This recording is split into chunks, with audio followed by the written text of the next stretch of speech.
Welcome to Nerd on Nerd with me, Ellie Kempster. And me, Liam Underwood. And in this episode, well, we're going to talk about a lot of things. But the culture swap we'll be talking about is Monster Hunter World. I mean, to be fair, Liam, we talk about a lot of things in every episode. Yeah, I know. It's weird that you've suddenly decided that that's something you need to specify. Well, I was thinking, right, what if someone's listening to this and maybe they get into like 10 seconds in, they're hearing, oh, in this episode we're talking about, no, I'm not interested in that, and they just immediately click off. Whereas this way, I'm kind of giving them a heads up, hey, we're going to be talking about other stuff and also Monster Hunter World. Okay. So, you know. It's available, isn't it, on PlayStation 4 and Xbox and PC in the future, maybe? Yeah, I'm not sure if the PC one's out yet, but I know they are releasing one. Cool.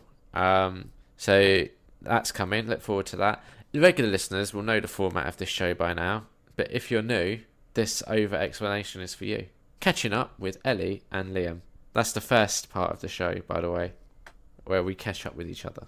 Just in case there's a new listener and they're like, I don't know what's going on. I'm just going to let you carry on talking, 'cause I like when you get like this. There's sort of a feeling of, I don't know, like you've started something and you feel like you just need to finish whatever it is you've started, but you also aren't quite sure what you've started doing. Yeah. Yeah. You know, I have that feeling of needing to finish things. Yeah, exactly. So you start these weird little tangents and then you're like, well, I've got to just carry it on now. Yeah, exactly. It's great. I'm just trying to be mindful of any new listeners we might. No, that's fine. have. What else do we do, Liam? We do catching up with. Well, yeah, but if they carry on listening, right, let's not just shoot our load immediately and then they can leave all unsatisfied and unhappy that it's over so quick. We've got to eke out the pleasure. What have you been up to, Liam? It's Valentine's Day, wasn't it? It was. So, love was in the air.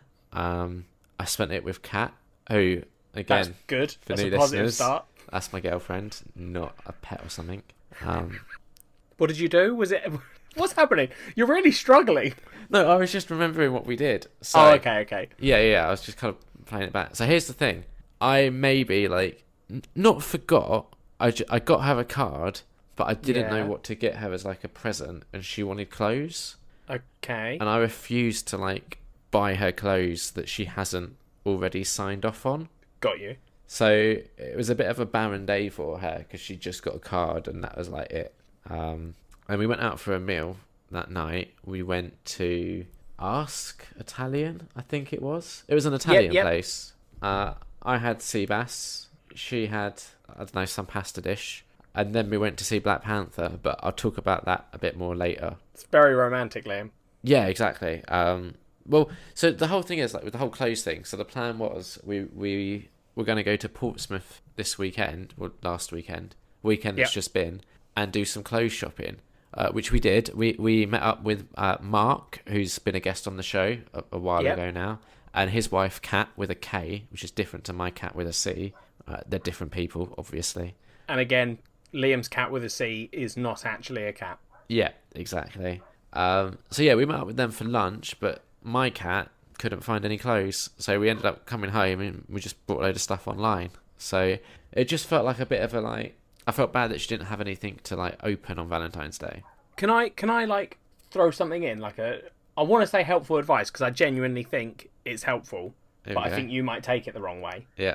Like, did it cross your mind that, because I don't know, my feeling on it is if you don't know what to get someone and you're like, well, they want clothes, but I don't, and I get it. I get the whole, like, I don't want to buy her clothes because if she doesn't like them, what a waste of money. I've bought her a present. She doesn't even like it. What's the point? Yeah. Or it might not fit properly. Yeah. All these things. I totally get them. But did you not think, like, oh, I don't know, so seeing as I'm not getting her something to have on Valentine's Day, maybe I should get her something other than just a card? You know, the thing is, I had ordered her something, but it hadn't arrived, and it still hasn't arrived. Oh, okay. So, all right, that's fair. So you had ordered something that was going to arrive, but didn't. Yeah. Got you. That's all right then. Sorry, you didn't say that. So that's. Yeah. So I'm still waiting on that, which is annoying. That is annoying. That's Jesus. That is really late. Yeah, I know. But c'est la vie, I guess. So I got Valentine's Day. Kat treated me to a Funko of Michael Myers. Very good. And some Jason from Friday the 13th socks. Cool. Well, He's wearing the hockey mask in them, so, you know, from pretty much any of the Friday the 13th from 3 onwards. Yep. Not the first 2. Thanks for clarifying. That's all right. But yeah, so, you know, it was a very romantic day. I'm glad someone had a romantic day, Liam. Well, how was your Valentine's Day? I, of course, Liam, Yep. didn't get any Valentines. Okay. I met up with 2 friends who also weren't on Valentine's Day things. Yeah. And we got drunk, and then that's it. Hooked up. I offered. They weren't particularly into the idea. How come? I don't know. You know, That surprises me. it's a shame. I was expecting, invite a lady out. I was expecting, a candlelit dinner or something. Yeah. I got delicious burgers, but there were no candles, and I was a little bit disappointed. And I think I told them that. Who did you go with? Tom Ansell and Dan Owen. Oh, and so clearly named and shamed. They don't know how to treat a woman. No. On Valentine's Day. Did they not even get you like a card? No. Oh dear, that's awkward. Yeah, exactly, mate. Exactly. How does that make you feel? Well, they gave me alcohol, so it was fine. Yeah, but then they didn't even take advantage of you, so...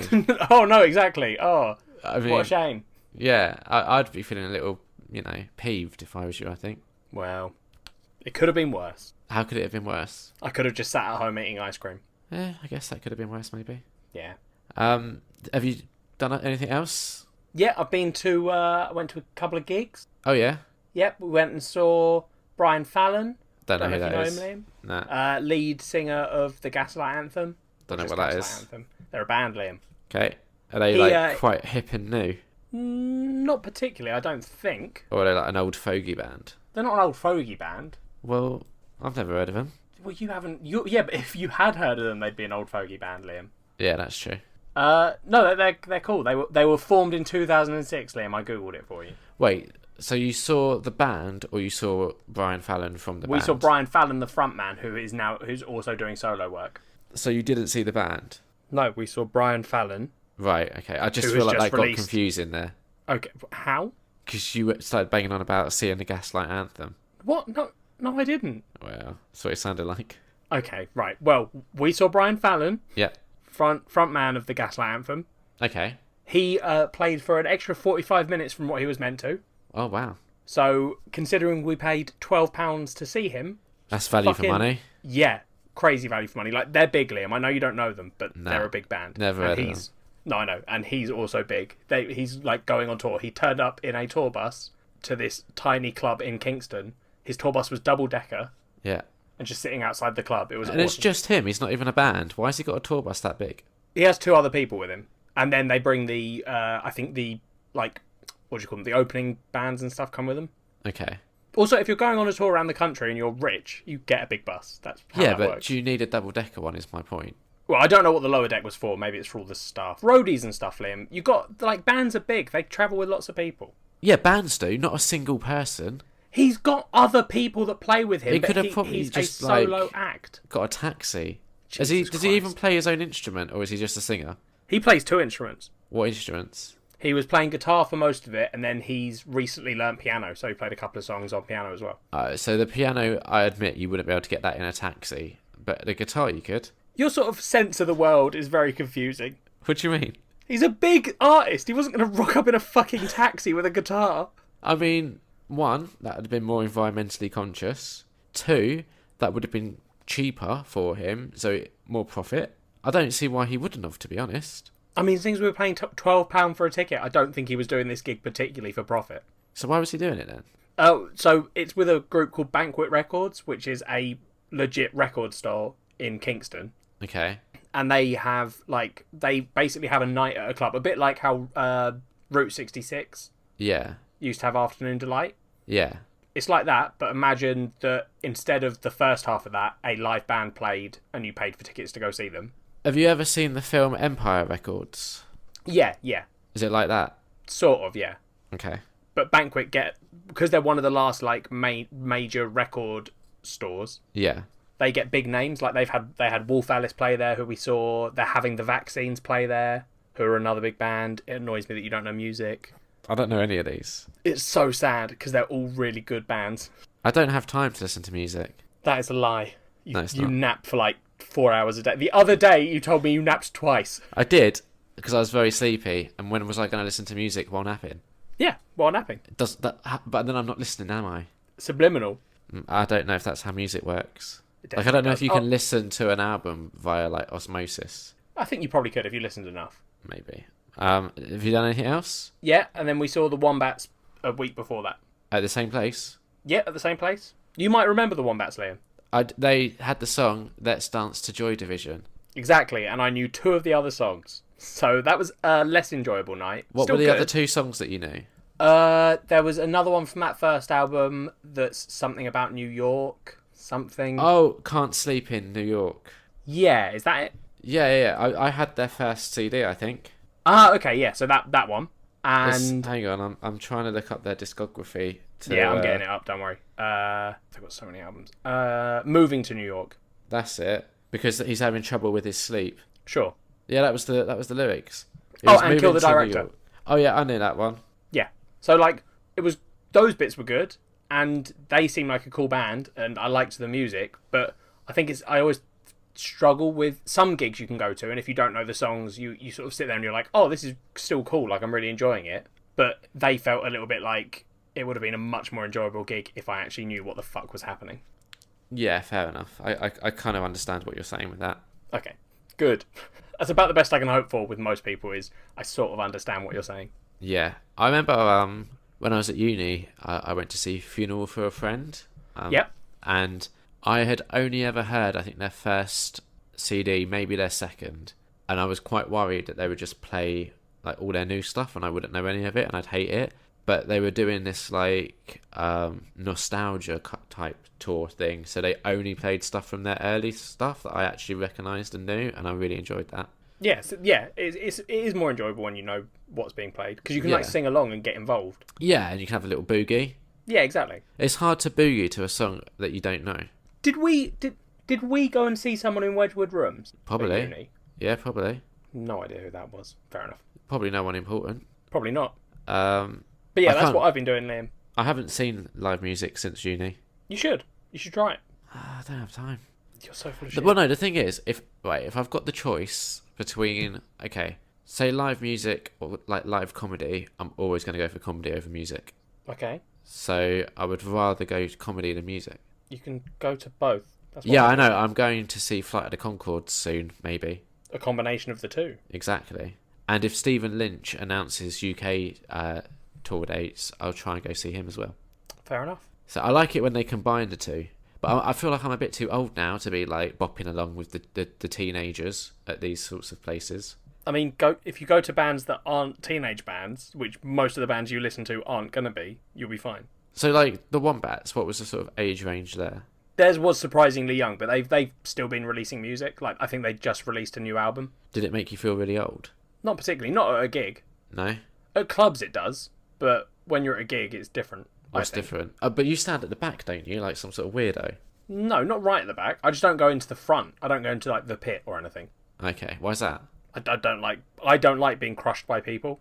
Okay. So I just avoid bits where you're likely to get crushed. And Brian Fallon, I'm imagining it was like armchairs and stuff, right? No. Was that quite bopping?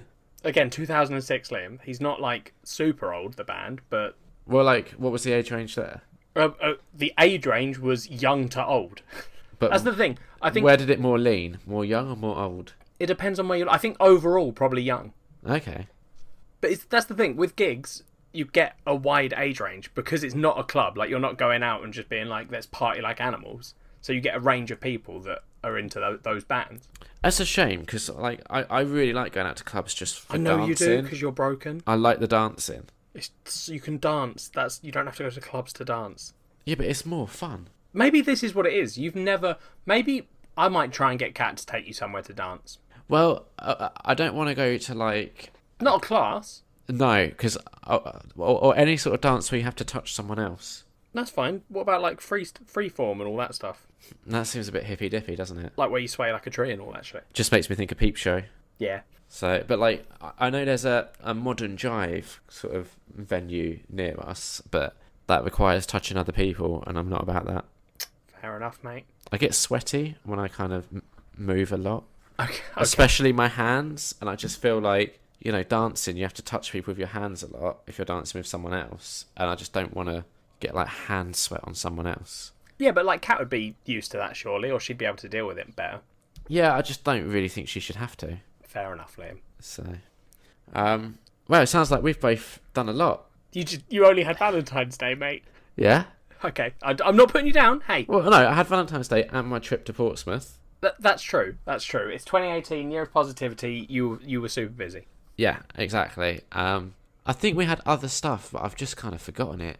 Don't worry about it, mate. The thing with life, Liam, is, you know, you live these moments, but you don't need to store them all. We don't need to hoard them. You're not a squirrel keeping nuts. You can have the moments and let them go free, Liam. Yeah, that's what I do. I live in the moment. I'm not one of these people that kind of experiences the moment through the lens of their phone. Exactly, Liam. So, Kat does that sometimes, though. She's all about the Instagram. Oh, does she Instagram? Oh, she's got a system and everything. She likes to have like themed sets of pictures and stuff. Fair enough. Crazy. I feel like we're going off topic, Liam. So that was catching up with. That was. Now do you want to explain the next bit of the show? So now we move on to a fucking tutorial episode. My favourite part of the show, which is film reviews, because Liam went to cinema, and now it's time for his spoiler-free review of the things that he saw at cinema. We haven't done that in a while, have we? What, said the title? Yeah. Oh, actually done the section? No, because you haven't been going to the cinema. Well, I forgot to go. Well, yeah, I didn't go last time, did I? Go! I saw 2 films, which I'll admit is low for me anyway. That is low for you.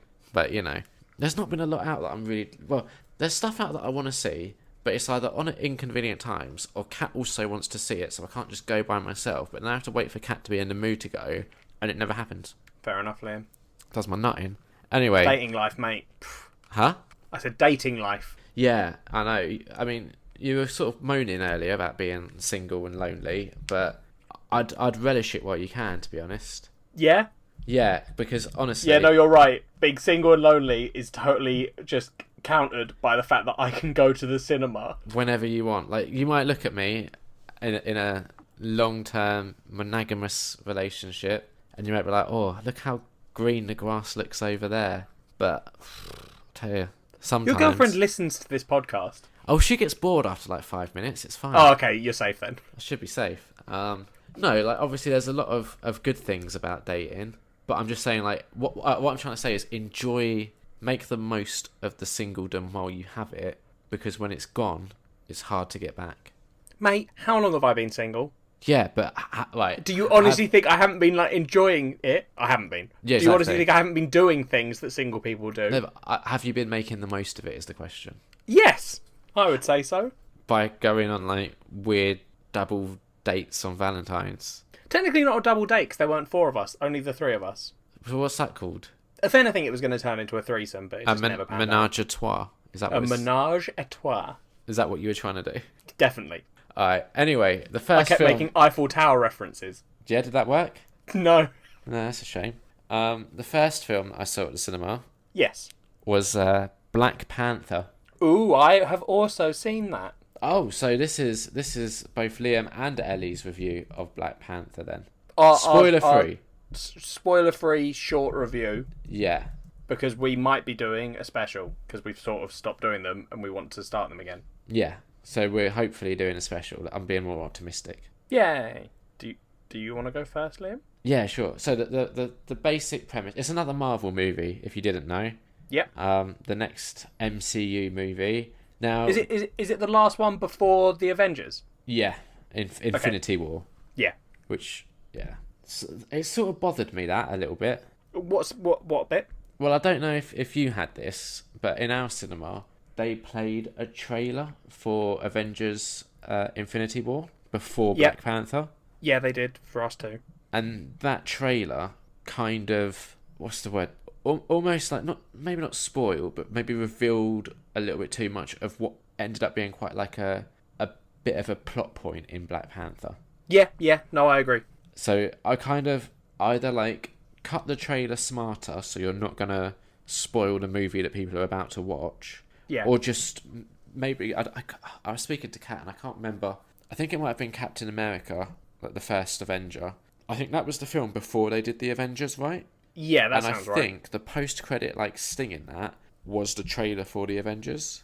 I think you're right, yeah. So what they could have done is have had the Avengers Infinity War trailer as the post-credit sting in Black Panther. Yeah, that's fair. Which I just think would have made more sense. Anyway, so yeah, we've already seen Black Panther in Captain America: Civil War. Yep. So we know a little bit about him. Now we find out a whole lot more. I mean, the plot is kind of just, it's a bit of a look at Wakanda and the kind of ruling system that they have there, and the plot is kind of trying to hunt down this person, and I'm trying to be mindful to not spoil anything. Yeah, I mean, just skip describing the plot. There we go. My thoughts, spoiler free. The actual hero itself, not that interesting, but I really liked the supporting characters, and the film is like super important culturally. It's sort of like, I've described it, I think, to you and to others as, it's like Marvel trying to do Game of Thrones meets James Bond. Yeah, I can see that. And it sort of works more than you would think it would from that description. Yeah. What are your thoughts? I think it's a really good film. Is that it? Pretty much. Out of You know five? me, I'm not a massive fan of our review. I know we do them, and I know we should do them. Our like little spoiler-free ones, because people might not listen to the special. Yeah. But I'm worse than you at not spoiling shit and letting myself run away with thoughts. I think the problem is, on our very, very, very first episode, I reviewed Spectre, and I had to cut out a huge chunk of that review because you spoiled quite a major plot point. And I think ever since then, you've been so paranoid of accidentally spoiling things that you just don't even give yourself a chance. Yeah. So I think maybe just kind of, that was like 50 plus episodes ago. I have Yeah, faith you're right. that maybe... All right, I'll give myself a chance, Liam. Yeah. The hero's not very good. I really like the supporting cast. That's much better. Thank you. Much better. Out of 5? I give it a 4. I don't know how you get that high, because your thoughts seem to echo mine, but I give it a 3 out of 5. Yep. We're going to get into it, Liam, on the special. If we do it. We are going to do it. When we do it. Thank you. The other film I saw was The Shape of Water. I really want to see this film. Yeah, so obviously no spoilers. Yep. It's Guillermo del Toro, who you probably know from like Pan's Labyrinth. Yep. He's also done Hellboy. Don't know if you saw that. That seems like your sort of thing. He directed Pacific Rim. Yep. One of my favourite mindless films. Yeah. He's done some other like horror-y type sort of. He doesn't do like outright horror. But like Pan's Labyrinth. Have you seen that? I love Pan's Labyrinth. Yeah. So it's sort of horror, but also kind of not. If that makes sense. Yeah. I sort of in my head. Yeah. And I'm not as movie buffy as you. Yeah. But like I always picture him as sort of not a monster movie director, but like a lot of his films have monstrous characters or sort of weird designed monsters. Like Pan's Labyrinth especially has a little bit of like a Silent Hill vibe to it in the way the monsters are, like these weird sort of body dysmorphic things that are kind of disturbing. It's not scary, it's just you have a real feeling of like, ooh, something's wrong. It's kind of like a dark fairy tale. Yeah, exactly, yeah. And Shape of Water sort of fits into that niche. Oh, okay, cool. Yeah. Really good performances. Sally Hawkins is amazing. I don't even want to kind of give like a little plot synopsis because I don't know how you do it in a way that would make the film sound enticing. Yeah, got you. Because on paper, the film sounds ridiculous, but it's really worth going to see because it's really good. So performances are all good, especially Sally Hawkins. Michael Shannon, I feel like he plays villainous characters so well. Like as soon as he shows up on screen, you kind of want to like pantomime boo and hiss him. Okay. Richard Jenkins has a really good nuanced performance.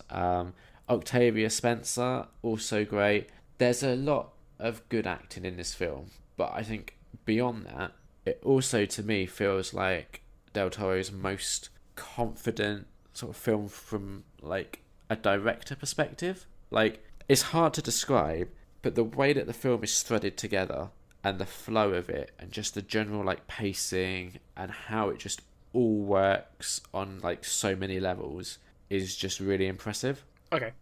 4 out of 5. Cool. Worth a watch. Yeah, I'm definitely going to try and get to see it this week, hopefully. Alright, cool. So maybe on the next episode, you'll get to do a little spoiler-free review. Oh, how exciting. I'm excited. That's it for film reviews, unless you've seen anything. No, I've seen Black Panther. I've got a couple of TV reviews to do. I've also got TV reviews to do. You go first. Liam? Wait a second. I know that you know that I've been watching it. Hold up. For any new listeners, TV review, very similar to film review, where we do like a spoiler-free review of a TV show. The caveat being, our film reviews are generally stuff from the cinema. TV review doesn't necessarily have to be a new release. No, yeah, it's whatever the fuck we've watched. Yeah. Sorry, any new listeners, I wanted to get them up to speed. Go ahead. Got you, Liam. I totally respect it. Mine is a new release. I, Liam, have been watching. I've watched the entire series of Queer Eye. Okay, is that the whole title? Yeah, it used to be. So there was an original show called Queer Eye for a straight guy or for the straight guy. Okay. They've remade it on Netflix with a new cast, and it's just called Queer Eye. Okay. Because they're not just for straight guys anymore. Yeah. Okay. Yeah, that makes sense. Yeah, no, it's sorry, I didn't realise that was like quite a profound statement you made there. Honestly, I watched it it was on Netflix as my recommended. I'd heard people talking about it, and I was like, it's the kind of I thought it was going to be the kind of mindless shit that I could just put on and not be focusing on. Yeah. I immediately fell in love with it after episode 1. Of course. And in 2 days have watched all 8 episodes. Yeah. It's the premise of the show is that these 5 gay guys called the Fab Five, made up of Bobby, Karamo, Anthony, Tan, and Jonathan, who are the most adorably happy people in the world, and I love them. Yeah. They basically get someone like you recommend your friend, so I could recommend you for the show. Okay. They go out and they basically the premise is they go and like spice up your wardrobe, update your house. Johnny does grooming, so he sorts out your beard and your hair. Right. Karamo's culture, so he teaches them, because a lot of these people are like, I don't go to the theatre or like museums and stuff, and he's like, I'll help you figure out what's good and like what you should be doing. Yeah. And then Anthony teaches them food, which usually consists of him telling them one dish that they can make, which is amazing and I love it. Okay. But the reason, so on the surface that just sounds like a sort of generic-y reality TV showy thing. Yeah, it sounds awful. The bit that makes the show incredible and just amazing to watch is it focuses on the relationship that the 5 guys build with the person that they're helping. Like, it's usually someone that, in like a more, like back in the past, these people probably would not have hung out with 5 gay guys. Right. Like, one is a really hardcore religious dude. Yeah. And they usually focus on, like, in some of the episodes, there'll be a specific one of the Fab Five that, like, has a relationship with, like, whatever the person is. So with the religious one, there's one of the guys who used to be religious and then was gay and sort of got kicked out. Right. But then it focuses on how they build this relationship where there might not have been one before. And, like, honestly, I think 7 or 6 out of 8 of the episodes had me in proper tears, because I was just like, oh my god, it's so amazing what's going on this show. Alright, but we have to let listeners know that you crying over something is not like a big deal. No, I cry at everything, and then since I've started taking estrogen, new listeners, I'm a trans woman. Yeah. So that taking estrogen has kicked that into overdrive. I now cry. I nearly cried at an advert in a cinema. What was the advert for? It was that one that's all about like believing in yourself, and then a lady with a missing leg is trying to learn to walk, and she's like, I can't do it, and then the person who's helping her is like, you can do it. And is it all about like how technology helps or something? Yeah, she puts on a virtual reality headset and like sees both her legs, and then that helps her walk, and it's all like Lloyd's Bank, believe in yourself, and I was like, god damn it, Lloyd's. Yeah, okay. It ruins it when it's like Lloyd's, and I'm like, Yeah. But yeah, so I do cry at a lot of stuff, but yeah. Aside from that, honestly, this show is amazing. Liam's refusing to watch it because whatever, I don't give a shit anymore. But everyone else can get into watch it. I don't watch reality TV. But neither do I. I don't like reality TV, and I love this show. Yeah, well, that's the thing. It depends on, because it's not reality TV in the way that the stereotype of what that means. So what's the stereotype of it? Like when someone says reality TV, you're immediately picturing something like the fucking Kardashians or something, where it's like just all these. It's sort of like, I don't know. I think of Big Brother. Yeah, it's nothing like that. Okay. Like, reality TV's got that air of, like, almost skeeviness. Like, you're watching people at their worst just sort of being tits, and you're like, I really like Steven because he stripped and jumped in a pool. Yeah, so this Queer Eye, could I recommend you to go on it? You could. I don't know if they do a trans woman. They might. And if you could get me on the show, Liam, honestly, I just want to hang out with Jonathan for the rest of my life. Okay. If I could replace you with Jonathan, I would. I mean, that sounds really mean. I wouldn't even think about it.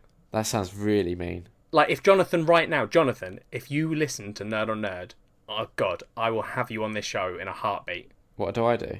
You can just, like, become our social media presence. You can still tweet people stuff about movies. Nah, I think the show would go downhill if you did that. You'd have to do your own spin-off. I wouldn't even mind. I wouldn't tell Jonathan. I wouldn't let him see the stats. It would just be me and him talking and no one listening. Just do a spin-off. That could work. Yeah. Nerd on amazing gay guy who everyone is going to love. Yeah, that sounds like a video. But yeah, I give Queer Eye... Like, season 1. Is it season 1? Season 1. Yeah. There's only one season so far. Is it American show, sorry? It is American, yeah. Okay. Although Tan, one of the guys, is British. Okay. But yeah, I'd give it 5 out of 5. Hands down. Wow. That's a... Yeah. So it's basically perfect. Yeah. And Okay. that's not even... I'm not even being, like, flippant. I know I sound like I'm being over the top. I genuinely give this 5 out of 5. No, yeah, I believe you. What TV shows have you been watching, Liam? So, on the last episode, I spoke about starting season 1, or watching season 1 of Prison Break. Yeah. Since then, we've watched Prison Break season 2, and it's a bit difficult, right? Because I don't really want to spoil the show, even though it came out like years ago, and it's real hard to talk about season 2 without massively spoiling season 1. Yeah, because I'm assuming that season 2 is all about what happens after season 1, so you have to talk about how season 1 ended to make sense of season 2. Yeah. I think I know what happens in season 2 because I've spoken to people about Prison Break, so I also won't say it's really good, and I like what they did with it. It's interesting, and they introduced a new character who's great. But I figured out kind of sort of the issue with Prison Break in that the story, and I don't know, I might have mentioned this last time, but just in case I didn't, the story itself isn't that good, but the characters are really compelling. Okay. So even though the story isn't great, it's really like bingeable TV because you just want to see what these characters are going to do next. Yeah. So and the introduction of this new character just makes this really interesting dynamic, and it's just like I had seen it years ago and I was rewatching it with Kat, who'd never seen it before, and I forgot so much of what happened. So it was kind of like watching it again for the first time. Okay. And it gets a 3.5 out of 5. Is that for both seasons, or No, that's just season 2. Okay, sorry. Yeah. I've also watched Prison Break season 3. Same issue. Can't really discuss the plot. Yeah. So the story in season 3, it starts to get a little bit silly because I guess like the writers kind of just they've got a title, right, that they kind of have to stick to some degree. Yeah. So this, as someone that hasn't watched Prison Break, this has always been my sort of big thing with Prison Break and the idea of it. Yeah. Because the title of the show sort of implies we've got to break out of prison, right? Yeah. So either that, like, and I don't know. So either every season they have to re-go into prison, or they just have to be like, well, it's called Prison Break, but we're not in prison anymore. Or it could just be they never break out. That's true. I hadn't considered that. I just always assumed that they were going to get out at the end of the first one. Well, you'd have to watch to find out because loose lips sink ships. Thanks, World War II veteran. So yeah, season 3. What the fuck made you remember World War II propaganda? I think a poster for it was in a film I saw recently. It might have been Shape of Water. Oh, okay. Yeah. Anyway, season 3 kind of tries to up the ante as well, but the problem is season 3 also came out the same year that there was that huge writer's strike. I don't know if you remember that. Oh, yeah, I do. Like, I think a lot of TV shows got really badly affected. Like, I remember Heroes was one of them. Heroes is the worst, I think. Yeah.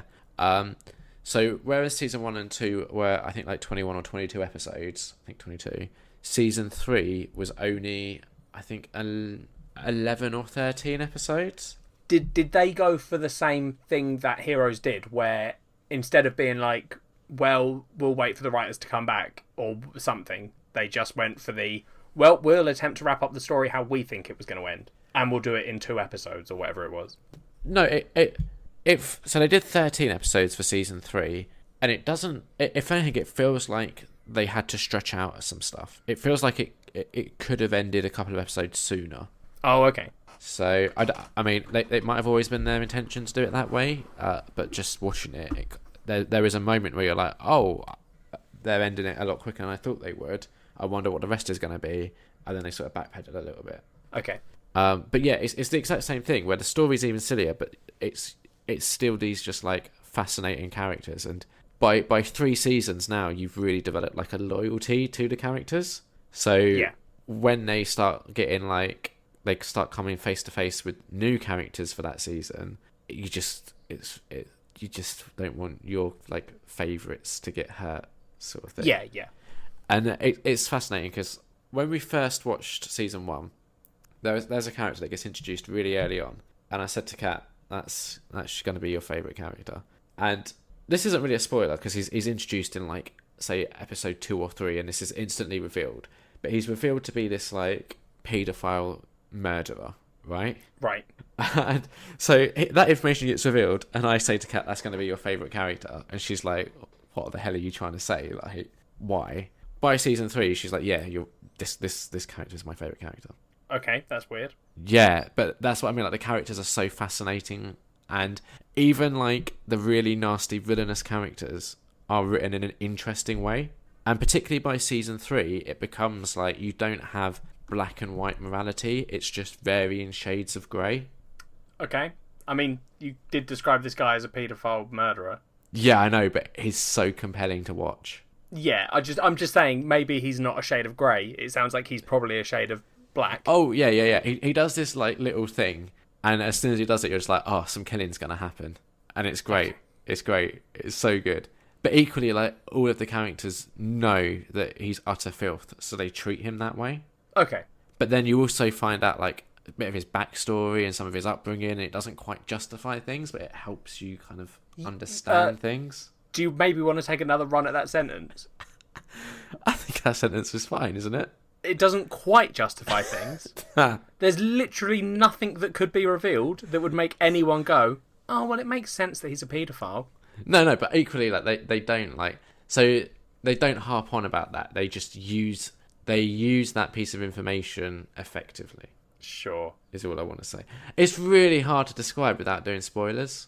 That's fine. I might have already spoiled too much, to be honest. Fair enough. Give it a rating, Liam. Season 3. 3 out of 5. It's going downhill, but equally, like I said, I think some of that you have to factor in the writer's strike. Yeah. That was a bad time for TV. Except for Dr. Horrible's sing-along blog. Yeah, that was good. I think there was a few shows that managed to escape pretty much untouched, but it did fuck over quite a lot of other shows. Yeah.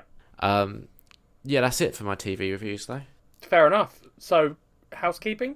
Housekeeping. Right, do you want to explain this part of the show?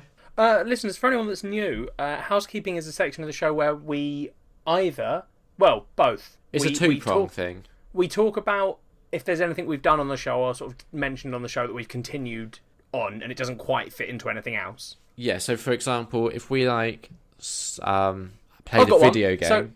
So say someone in the team, the two of us, had played Witcher 3, for example, just as an example, and decided that they wanted to get every trophy in the game, they might use housekeeping to update everyone constantly about how that was going.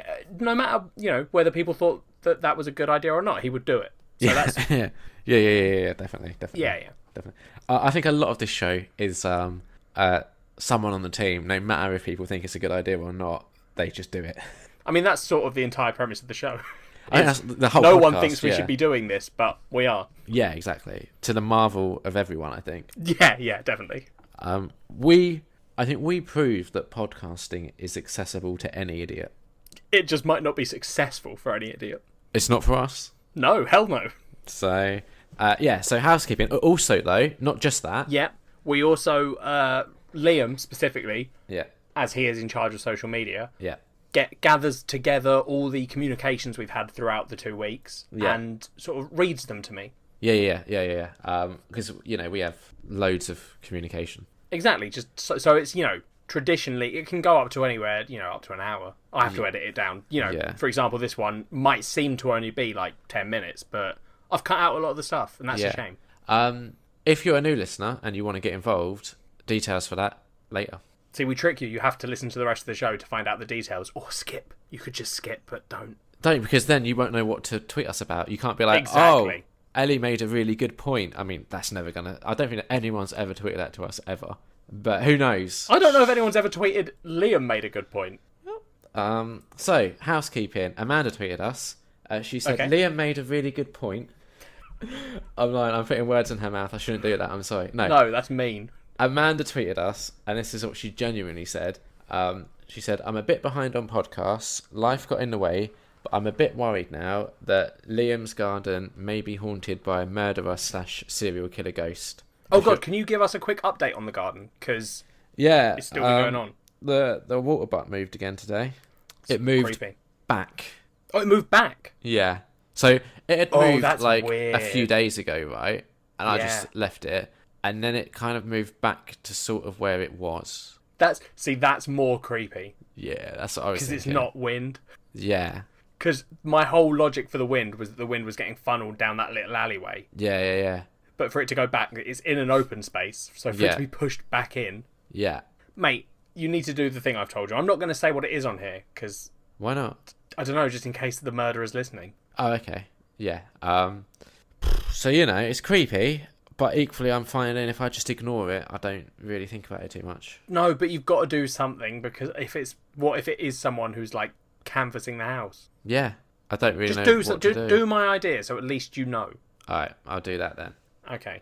Then Amanda followed up with, also, Ellie may not have wanted to hear Liam's top 10 films of 2017, but that's exactly what I was wanting to hear. So, Liam Underwood giving the listeners exactly what they want. Just want to make that clear. Amanda goes on to say, and please do give us your top 20 new to you in the next episode, Liam.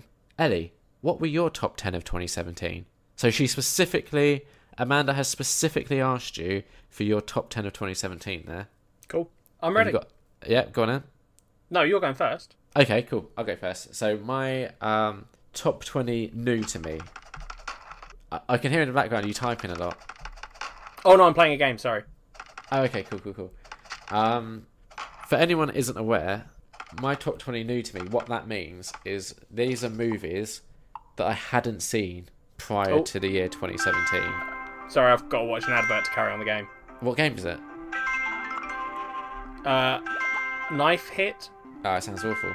Anyway, so... It's a long ad, I'm going to turn it off. A lot of these will have also made an appearance on my top 10 of 2017, because a lot of the new releases I saw were really good and kind of made it into my top 20. But I'll go in reverse order. So, in at number 20 was Manchester by the Sea. Did you see that one? Nope. Oh, it was good. It was, number 20. Do you want me to just give you the list, or do you want me to tell you a little bit about each of the films? I just want you to give me the list, mate. Alright, cool. In at number 19, Patty Cakes, which was like a female 8 Mile, if you saw that. Did you see that? You've gone very quiet. I just have to assume that you did not. In at number 18, Wonder, which was a delightful little film. I saw that quite late in the year. I think like December time. But honestly, I was tickled by it. I thought it was great. 16th of December I saw that. So late entry, but really good. The Disaster Artist, in at number 17. I guested on Amanda's podcast, Amanda's Picture Show A Go-Go, and spoke for an exceedingly long amount of time with her all about The Disaster Artist. I don't know if that episode is out yet, but when it is, follow Amanda on the social medias. Her Twitter handle is at Manda Ailey, and you'll be able to hear me talk about Disaster Artist. In at number 16, Only the Brave. God, so many adverts on these apps. Shame, isn't it? Only the Brave. Now, this is a film that just seemed to go by quite quietly. Like, I didn't see a lot of people talking about this, and it's a shame because it was really good. Obviously good enough to be number 16. And so far, you may have noticed, but all of the films that I've mentioned were 2017 UK cinema releases. In at number 15, we're keeping up that trend. It's Guardians of the Galaxy Volume 2. This was the sequel to the hit film Guardians of the Galaxy. Even you're starting to sound bored. It's because I'm just talking to myself here. I'm getting no feedback, no interjection. It's just me. Yeah, I'm playing lines. Don't care. So yeah, Guardians of the Galaxy Volume 2. Not as good as the first one, but still good enough to be number 15. At number 14, wasn't a new release. It was a classic that I say classic. It was a modernish classic that I probably should have seen by now, but I hadn't because it's like 3 hours long. But I watched Heat, which is like an action movie with Al Pacino and Robert De Niro in it. Have you seen Heat? No. Came out in 1995. So there you go. I've heard of it. That was number 14. In at number 13, now this really is classic cinema, The Kid, which is a Charlie Chaplin film, as a silent film. I'd never seen a single Charlie Chaplin film before. This was my first one. I've seen clips. It was utterly delightful. I really enjoyed it. At number 12, The Big Sick. Good film. It's a film you've seen. I saw it as well. But yeah, just a lot of these films were just like wonderful and delightful and endearing. So that seems to be what I was all about in 2017. I wish you were being like that by just reading out the names of the films. Nah. At number 11, I saw Bone Tomahawk. Have you seen that? You don't need to ask me if I've seen them all. Yeah, but this one I genuinely You're managing want to know. to drag this section out into like 10 minutes. I genuinely want to know if you've seen Bone Tomahawk. What's it? Which one is that? It came out in 2015 and it has Kurt Russell in it. I don't think I have. I would recommend. I think you would really like it, like genuinely. Okay. So you should definitely check that out. Now Amanda, who has requested this whole part of the show.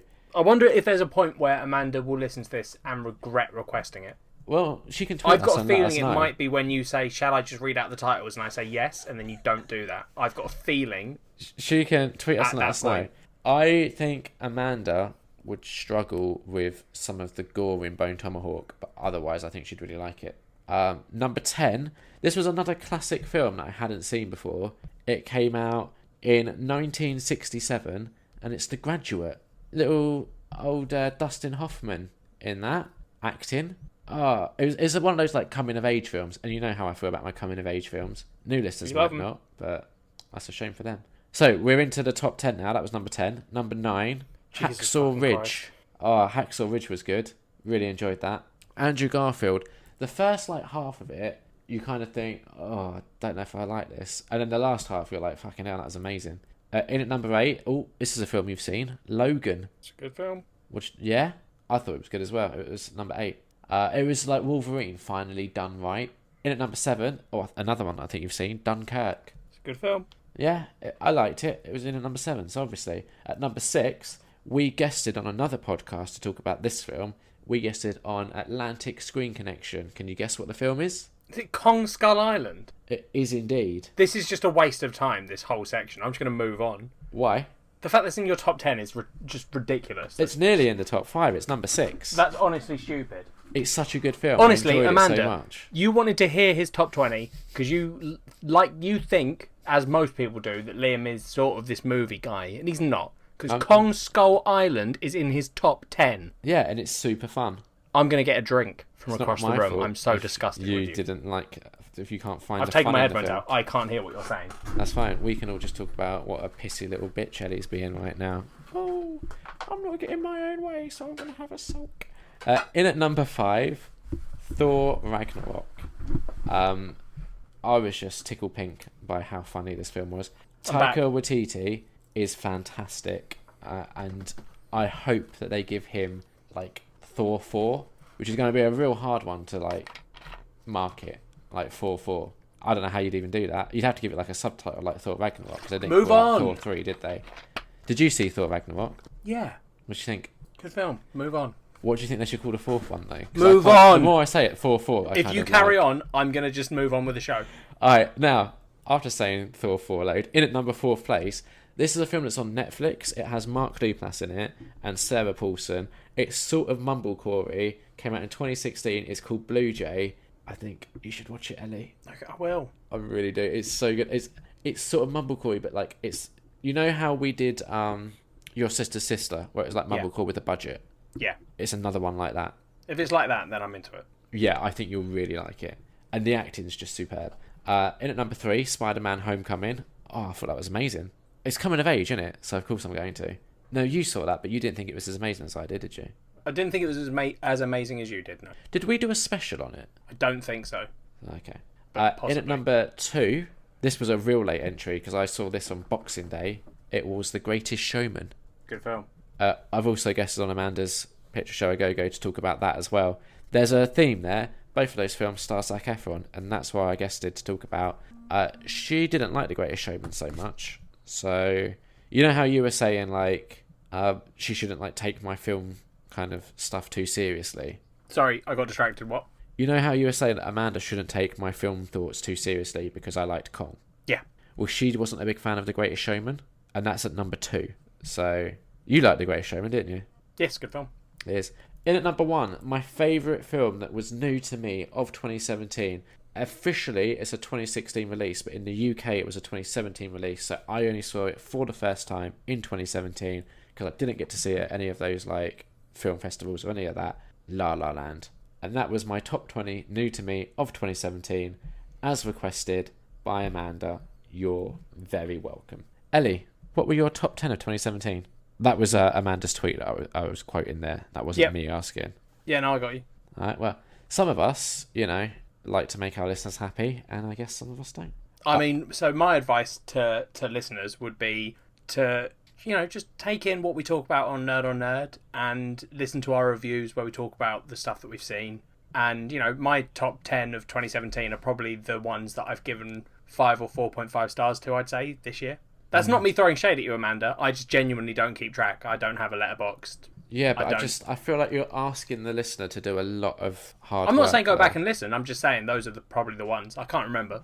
Right. I did a tweet where I said, coming next step, fuck you, Ellie, it's Liam's top 20 new to me. And Amanda responded to that saying, yay. Yeah, I'm leaving all that in. I'm leaving that whole section unedited. So perfect. Anyone that has suffered through that part and takes issue with it, no, it's Amanda and Liam's fault. So tweet both of them. I mean, I've just given Amanda what she asked for. Yeah, she did say that she'd be happy to hear Ellie's too, and I said as if Ellie is that organised. Yeah, I'm not. I don't have that list. No. You tweeted her saying, why are you doing this to me? Yep. And she said, because I love film, but I also think you should be allowed to skip over American Psycho at this point. I miss your book reviews. So, I bet you never thought you'd hear that. No, that was like the happiest moment of my life. So, what's the verdict with American Psycho? I don't know. I might skip it. I don't know why you don't just finish it. Because it's shit.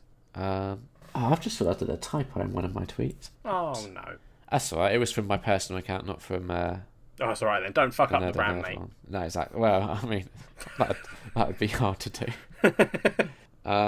She also tweeted saying that she's inspired to maybe start a similar list now, especially since she sees tons of older films every year and she's all about those revivals on the big screen. So that's when I tweeted a typo at her. That was it for the housekeeping. Oh, I know what we should have done. What? Amanda, in the future, you can record with Liam a rundown of your two's top list of the year, and then we can put that into the Nerd on Nerd show, because then I don't have to listen to it. Well, no, I think you should be there having to listen to it as well. No, I just won't. You know, but I think... I'll be honest, I couldn't tell you most of the films you told me were in your top 20. Yeah, that's fine. I didn't listen. But I think Amanda would enjoy having you there while we discuss this. I'd listen to Amanda's, because exactly. I'm interested in Amanda's film opinion. I'm just not interested in yours, because I know yours is broken. That's fine. That's it for housekeeping. Yay! Culture swap! What's that all about? Well, sorry. Yeah? Maybe you misheard. Yeah? I said... Yeah. Culture swap. Swap my culture. Thank you. What's that Culture about? swap is a section of the show where me and Liam watch... That's me. Read sometimes. Usually, it's watching or reading. Watching, reading, sometimes playing. Oh, that's true, playing. Obviously, we did that for this one. So how did I miss that? Yeah. We take in a new thing, not necessarily new, usually new to one of us, and we just talk about it. We break it down. We have a little jib jab. That's not a word. Chit chat. That's the word. Jibber jabber. That's a word. We have a jibber jabber about what we think about it, and then we let you guys know. And, you know, some shows, they do new things so that their fans will be like, oh, this is relevant. I care about this. Yeah. Me and Liam don't usually do that. We have this time. We have this time. Yeah. Was that a good breakdown, Liam? Yeah, I think any new listeners now are going to know exactly what to expect. Oh, also, in this part of the show, we do get into spoiler territory. Yeah, so if we did this time we did Monster Hunter World. Which is the newest Monster Hunter game. Yeah. There's been a bunch of others. I feel like I guess technically we will spoil stuff. I would just say that spoilers for this game are not particularly relevant. No. But if you do genuinely, want to go and play this game and just experience it all for the first time for yourself, turn us off. Maybe skip to the end, get those details, send us a tweet. Yeah, don't turn us off. Maybe just pause it and then go play the game and then come back and listen to the rest. Okay, yeah. Okay, do that. So how do you want to discuss this? Alright, I feel like we're going to have... So listeners, just anyone that's new, me and Liam maybe have a reputation. I don't know if you've picked up on it throughout this episode, but we maybe have a bit of a reputation for sort of arguing with each other a lot. See, I don't think we've done that in a while. Not a proper one. Not like we've definitely had big ones in the past on Culture Swap. I say big, but bear in mind, listeners, me and Liam are very good friends, and we argue on this show, but it's very much just contained to that section, I think. Yeah. I hope that Liam doesn't leave and is just like, fucking Ellie. No, we basically are both of the understanding that the other person is an idiot and doesn't know what they're talking about. Yeah, exactly. We both run on that logic, so therefore we just stay friends. Yeah, exactly. It's great. But yeah, so I think that we're going to argue if we talk about the worst bits first. So okay. Do you want to say the bits you enjoyed about Monster Hunter? Because there are some. Or should we explain what it is? Let's explain what it is. Also, right, I want to just make it clear. I've never played a Monster Hunter game before. I didn't really know much about it, except I think a week before it came out, Ellie and guest of the show, Dan, were speaking about it. And I was like, oh, what's all that about? And I looked into it, and I was like, I'll give that a go. Yeah, me and Dan had played the beta with a couple of other mates. Yeah. And me and Dan have played Monster Hunter in the past as well. We played it on the 3DS. So I've been a fan of it. I've not played a whole lot of them. I've played like 2 now. But I liked the one I played, and then when the beta came out, I liked that. So, shrug. Yeah. This is the first one I played. Yeah. So I had like zero expectations, really. Yeah.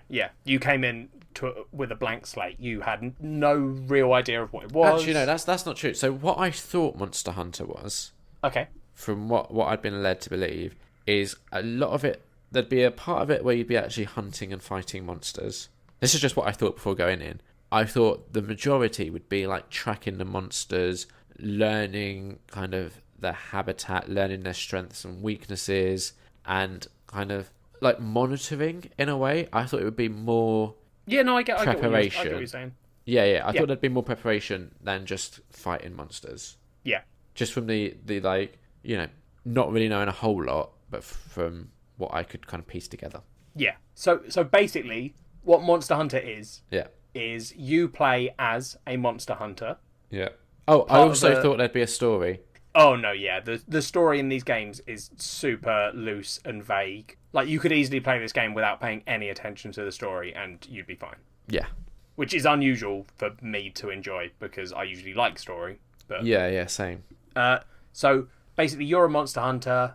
In this one, you've travelled across the sea to this new world where 4 other groups have already gone to and have built, like, a little city. You're going to go join them and help them, like, learn about this land and specifically figure out why elder dragons, which are the big bosses of the game, are heading to this island. You do that by hunting lots of monsters. Yeah. Which is basically, like, the way I've been thinking about it is it's sort of like almost like a boss rush game where there's no real...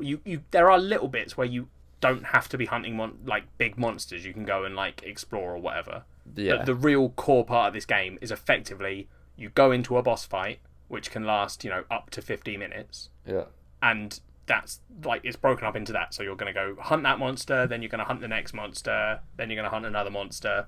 And it's all about collecting materials and pieces from the monsters to build better armor and weapons so that you can fight the better monsters. Yeah. Is the idea. That's like a real simple, here's what it is. Yeah. Should we talk about what we liked? Yeah, let's do what we liked. Alright. Do you want to go first? I liked the beginning before I really knew what was going on. Okay. I feel like that's a veiled... I didn't like this. Yeah. I want you to be positive, Liam. Give me the things you liked. Yeah, I like. And not understanding the game is not one of them. Well, yeah. I think the game was better when I didn't really understand it. Okay, well that's not a like. I don't think. I think what you're doing there is it's a negative. You're just phrasing it as if it's a positive. Let's see. There must be things you. You must have some things you liked. Graphics are all right. Graphics are good. I think. Yes, I liked the music in the game. I thought the music was really good. Yeah, the music is really good. Music's really good. I liked discovering. I liked the exploring part of it. Yep. I thought that was good. Although, like, now that I've seen probably most of what the game has to offer, I'm a little bit surprised that the maps aren't a little bit bigger. Like, when I think about it, the maps are relatively, I wouldn't say small, but I wouldn't say big. So, medium. Compared to, like, other RPGs and stuff, like when you look at something like Skyrim or, Witcher. Yeah, exactly, The Witcher. The maps are nowhere on that scale. Yeah. And I get why, because when you've only got like 50 minutes to kill a monster, you don't want to spend like half an hour trekking across a huge fucking map. Yeah. I liked kind of finding the new monsters. Yep. One of the things I liked was trying to attack the monsters that were clearly way too strong and shouldn't have been attacked at the level that you were at. I thought that was fun. I was alone in that thought. Because we played a lot of it together. We've got to make that clear. Yeah. So this game has that you can play it single player, which is effectively you doing it, and you get a little palico, which is like a little cat person who follows you around and helps out. You can then play with up to 4 players on a hunt. Yeah. If you go above 2 players, you lose your little palico pet thing. Yeah. So it's just you and the other hunters. So me and Liam spent a lot of this game. Him, and our two palicos, Charlie and Cat, named after Liam's girlfriend. Yeah. And my character was named Liam after Liam, and mine was called Ellie after me. Yeah. I made mine look like me. And I don't know if you've seen me recently, but I gave myself completely black face with a white skull over it. Did you? Yeah. So I look pretty badass. Just like you. Just like me. And I made mine just like me, a sexy hot redhead lady. Girlfriend cat, not in-game cat. Yes, this led to some confusion, listeners, the Liam's choice of names, but carry on. Yeah, girlfriend cat thought that my character looked like a member of Kiss, which I thought was quite cool. Yeah, I guess that's cool in some circles. Yeah, there were definitely times when we were playing the game, and I was talking to my cat in the game, but my cat outside of the game, I was talking to her. Well, it's a little bit confusing. I get it, because here's a little example, listeners, of something that Liam might say, and I want you to guess whether he'd be saying it to girlfriend cat or in-game cat. Bring me a drink, cat. Now, I know you're immediately thinking, well, that's girlfriend cat. Girlfriend cat, she must be the one that gets Liam drinks. No, that would be in-game cat sometimes. Or girlfriend cat is a trick question. Liam demands drinks from everyone he knows. Yep. So yeah, I get her confusion. She got annoyed with that though, didn't she? Yeah, she doesn't like getting you drinks because you're a dick. It's weird, right? Because she'll do this thing, right, where every single day, she goes, I love you the most. And I'm like, well, no, clearly I love you the most. And we'll argue about it every single day. And then I'll be like, get me a drink. If you love me the most, you'll get me a drink. She doesn't. So I don't know why she says it every day. Yeah, but surely she could counter you with, but if you loved me the most, you wouldn't demand that I get you drinks. Well, yeah, she could. But she doesn't. Okay. Do you know what I mean? Like, she could prove that she loves me the most. Yeah. If she truly did, is what I'm saying. Okay. I get what you're saying. Because if you think about it, I kind of give her the upper hand there. Because if I'm in the middle of a game and I'm like, get me a drink, please. I don't just demand it. I'm quite polite about it. Yeah, no, you are quite polite. You're also a little bit like a baby when you do it sometimes, but we won't delve into your... Well... What do you mean? You do a very sort of pathetic voice sometimes. Yeah, sometimes I'm like, cat, I'm thirsty. Cat, my glass is empty. That's my favourite one. When you don't ask her to get you a drink, you go, cat, do you see this empty glass? She goes, yeah. And you go, it'd be nice if someone filled it up. Yeah, that happens. You said you love me the most. My glass is empty. Yeah, exactly. And I've given her the perfect opportunity to have the upper hand there because I'm in the middle of playing a game, so I clearly can't go and fill it up. So she could then go, get me the drink, come back and be like, obviously I love you the most. There's nothing I can say to that. I'd have to go, yeah, you do. Obviously. I also like the ones where you go to the toilet, so you aren't playing the game, and then you come back, and then you go, cat, can you get me a drink? And I'm like, well, I get why that one would piss her off. Yeah. Anyway, I think just dating me in general pisses her off, to be honest. No one knows how she's put up with you for so long. No. I liked playing some of the game with you. Some of the game. Oh, thanks, mate. Yeah. I liked playing with you. Yeah, I just think, like, we've done games before, and I just think we both have different approaches to games, is the only issue. Well, yeah, but, okay, so listeners, here's sort of... I get what you're saying, and I know that we have different things, but, like, in this game, I enjoyed the exploring in this game as well. Yeah, but there was also a point where you, like, rushed ahead, and then I had to spend ages catching up. Yeah, the game doesn't let you play, so you cannot have both of you on a mission.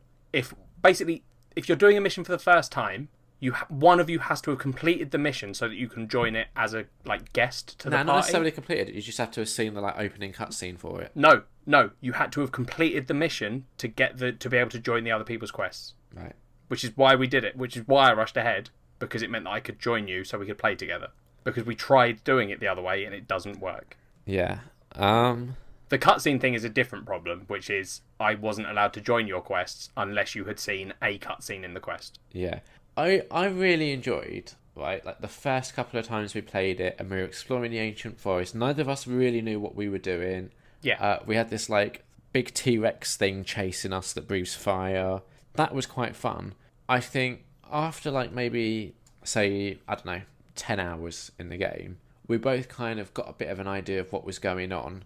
And then it became very routine, I think. That's why I'm saying I enjoyed the not really knowing what was going on. Yeah, I think that's a fair criticism. The game does fall into a sort of... pattern. Yeah.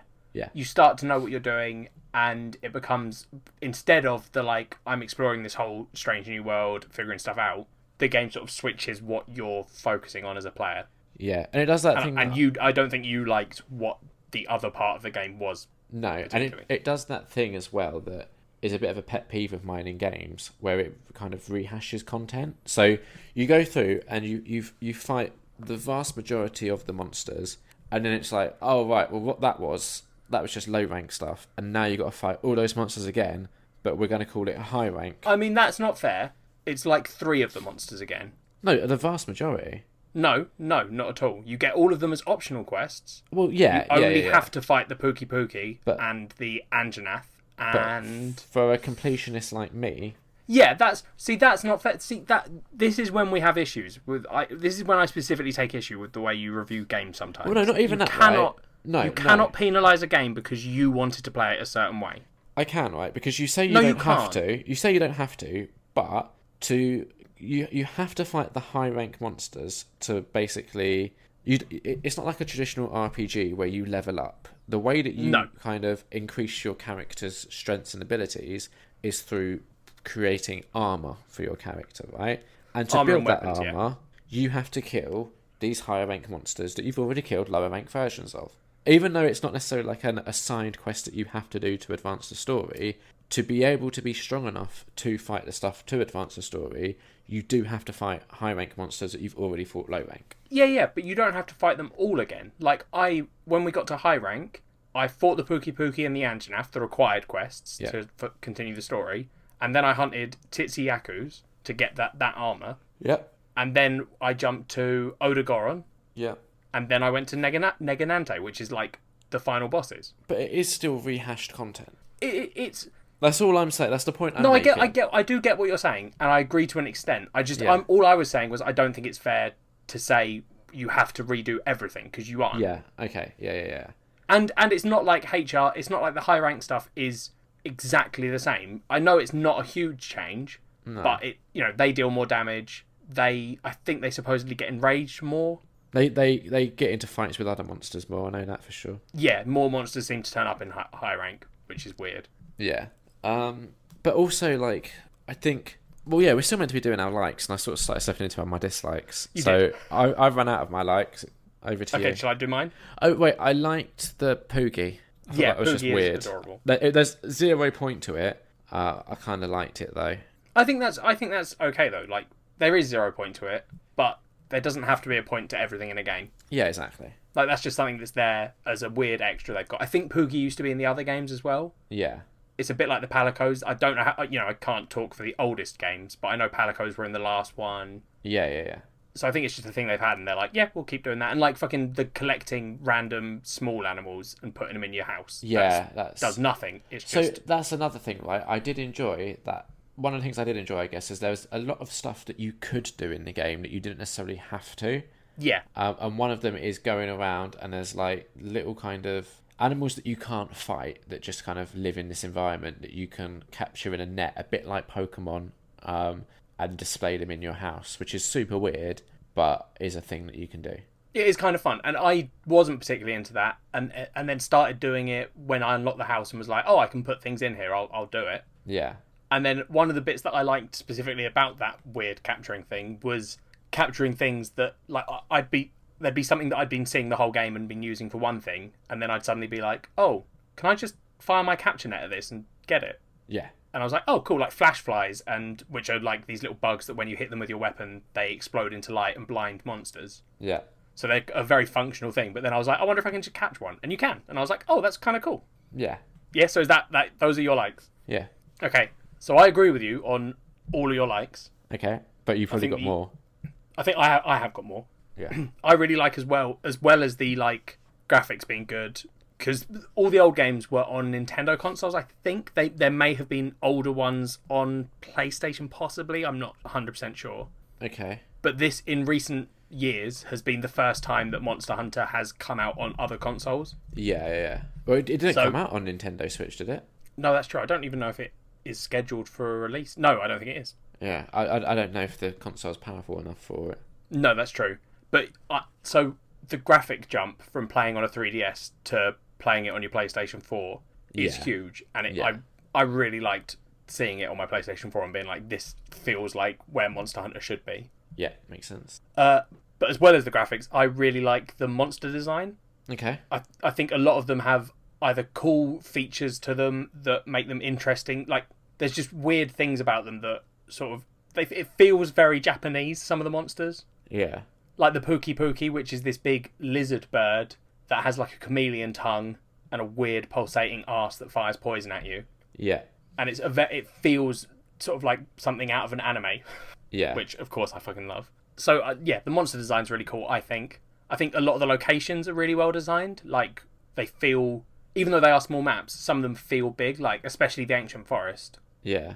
It goes up, you can climb inside these trees and just go higher and higher, and it feels big. Yeah. I really like the sense of scale with some of the monsters as well. Like, some of the big stuff you fight, feels like you're fighting a big monster, which is cool. Okay, yeah. Sort of gameplay-wise, the stuff that I like is... I love RPGs, and those sort of games where you're getting progression through leveling up your character and stuff. I'm not a fan of massively multiplayer games, which anyone that listens knows. And this game, it feels like it's literally like a cousin of those sort of games. Like, it feels related to them. And it is, because I would put this in the ARPG category. Yeah.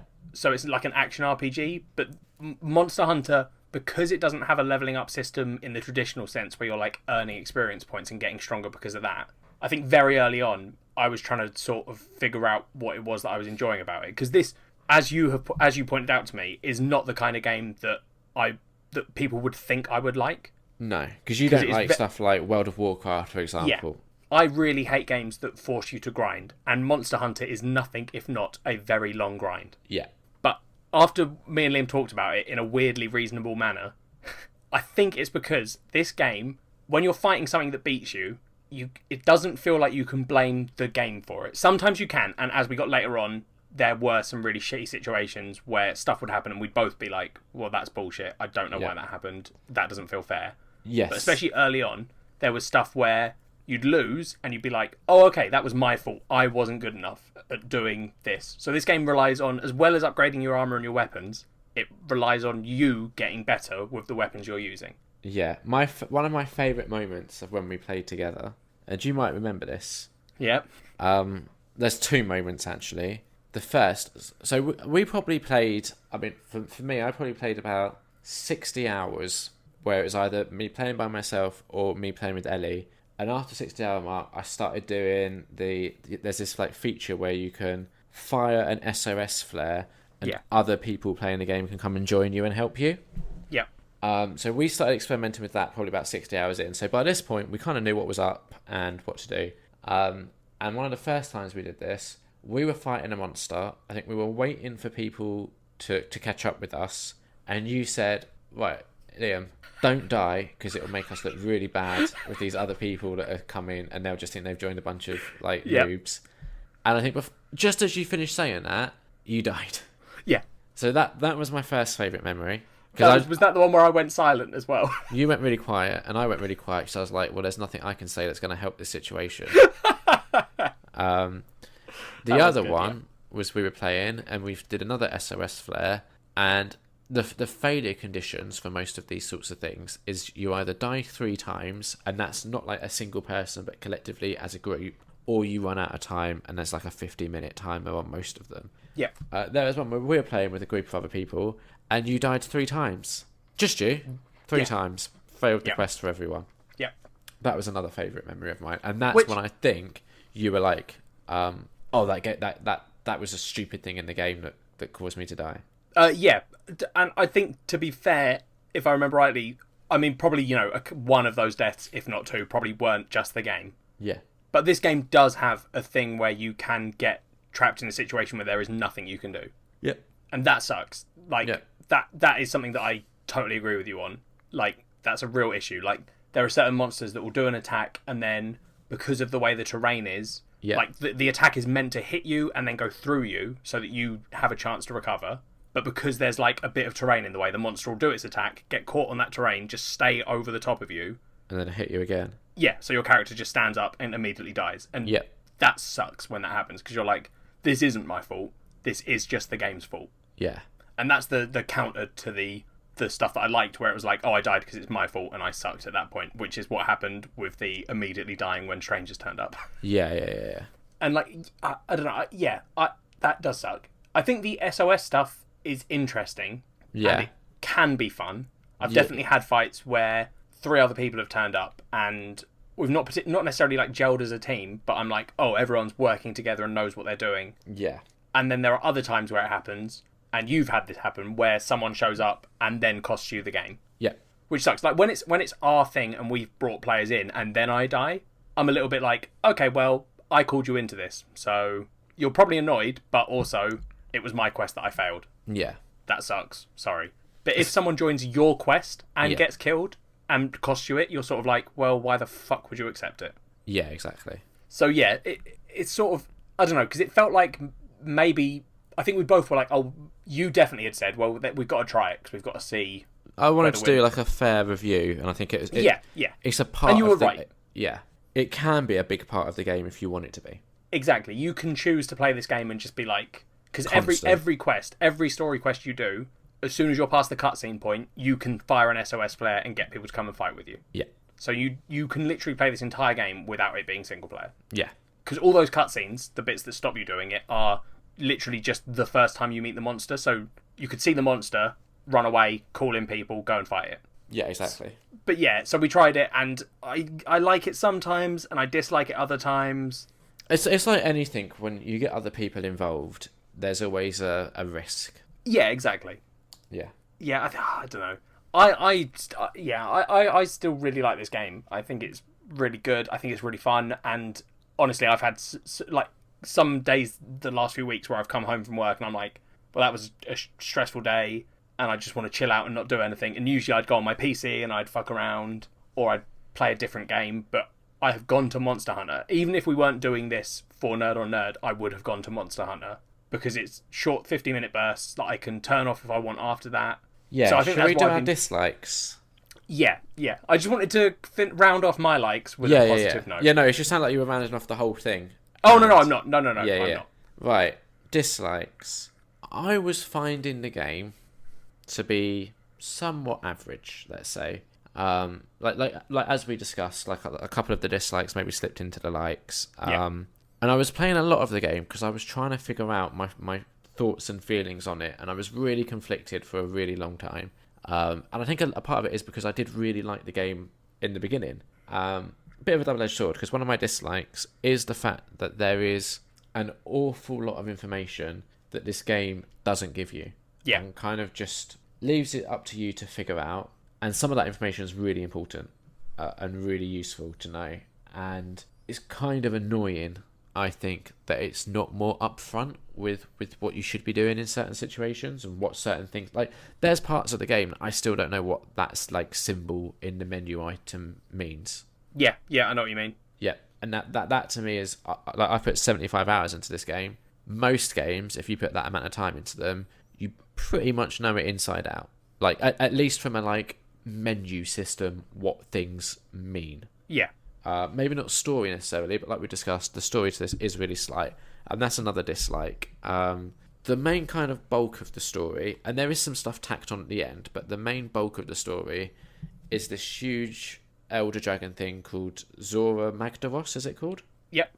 And you're trying to capture it with your little groups, and the kind of final, like, major story quest is you trying to divert this dragon away. And it's just really anticlimactic. See, I don't think that is the climax of the story. I think this stuff that we're doing now... Like this stuff is story, but it just feels to me like... And obviously, I've got to a certain point. There's more to come. I'm probably not going to see it. Ellie might. I'm probably not. So Ellie can update us on a housekeeping if there's more story that I'm missing. But it just feels like a lot of the story up to that point is all talking about that. You deal with that. And then what happens next, just it feels more like an epilogue than the story. Yeah. Well, although I agree, but to be fair to them, it's not like the stuff at the end has no like reference back, but because it is set up like that. You have so basically you fight this Zora Magdaros thing, and while you're doing that, this other monster keeps showing up and fucking you up because it's really strong. Well, I had no issues with it when it showed up, to be honest. No, most of the quests you can actually ignore it, which is. That's what I did the first time. Yep, on the like diverting the Zora Magdaros, you can literally not touch it at all. Yeah. Which is actually the better way to fight Zora Magdaros, is not just to completely ignore this other monster, destroy the things you're meant to be destroying, which makes it weaker for the final fight, which lets you get out of it quicker. Yeah, exactly. So it's never worth your time to go and fight this other thing until you get the actual quest. But what I'm saying is they set up that there is this other thing going on that you're trying to figure out. But yeah, I just found like. I think the thing is, it feels like that quest is the most where there's like scripted things going on in it. Like all the other quests so far is just go here, kill this monster. This is like an actual like an environment has been built. Like it's like a level almost. It's been specifically built. It's its own level. So it just feels like what should be the climax of the story. It's just really underwhelming. It's really easy, and that leads me to another one of my issues. Is the difficulty for this game. It's either incredibly easy or stupidly impossible. And normally when it's stupidly impossible, I will admit I had this in the past where I was trying to kill this thing and I couldn't do it. And it was all about you had to change your weapon and that made it a lot easier. Now, what I had read previously about the game was that all of the weapons were viable kind of throughout the entire game. And also the game immediately introduces you to 14 different weapons you can choose from. Like, you don't have to unlock any of them. Like, normally, in a traditional sort of RPG game, you'd start off with, like, say, a sword and shield, and then you'd build up, and you'd unlock new, more powerful weapons. In this game, you have access to 14 different essential playing styles, and then you can unlock upgrades for those weapons as you progress. Yeah. To me, that's just a bit too much at once, and I found a weapon that I really liked, and then just kept getting killed by this dragon, and then had to basically relearn a completely new weapon just to be able to kill this monster, which I found very frustrating. I get that. This isn't me throwing shade. It's going to sound like I am, but I promise you I'm not. Yeah. But my opinion on the weapons and the viability of them, right, is whilst I still think every weapon is a viable choice. You can beat every monster with every weapon class, right? That's my opinion. And I think some weapons lend themselves more to people who do things in a different way. Like, we both are really good with the Insect Glaive, which is this weapon that lets you fly around. Yeah. And it's very dodgy, and it's very, like... And that's the weapon I had to basically learn. Yeah, after, that's the one like, you relearn 40, after 50 spending... hours into the game. Yeah. Yeah. But, so it's going to sound like I'm throwing shade because I'm going to say I don't think me and you are particularly good with the longsword. Like, I've seen people online, and how they use it is totally different to the way me and you use it. Are they making use of that button, that command that we don't really understand? Exactly. So there's this whole element to that weapon that me and Liam haven't managed to... Like, we know it's there. Yeah, but again, though, the game doesn't do anything to help explain this. No, it doesn't. And that's fair. And I agree with you on that criticism that it doesn't teach you a lot of the stuff. Yeah. But that's what I mean. Like, I think all the weapons are viable, but if you don't know the nuances to some of them, you're going to really struggle. And there are weapons in this game that don't have that at all. Like, there's a sword and shield, which is literally just...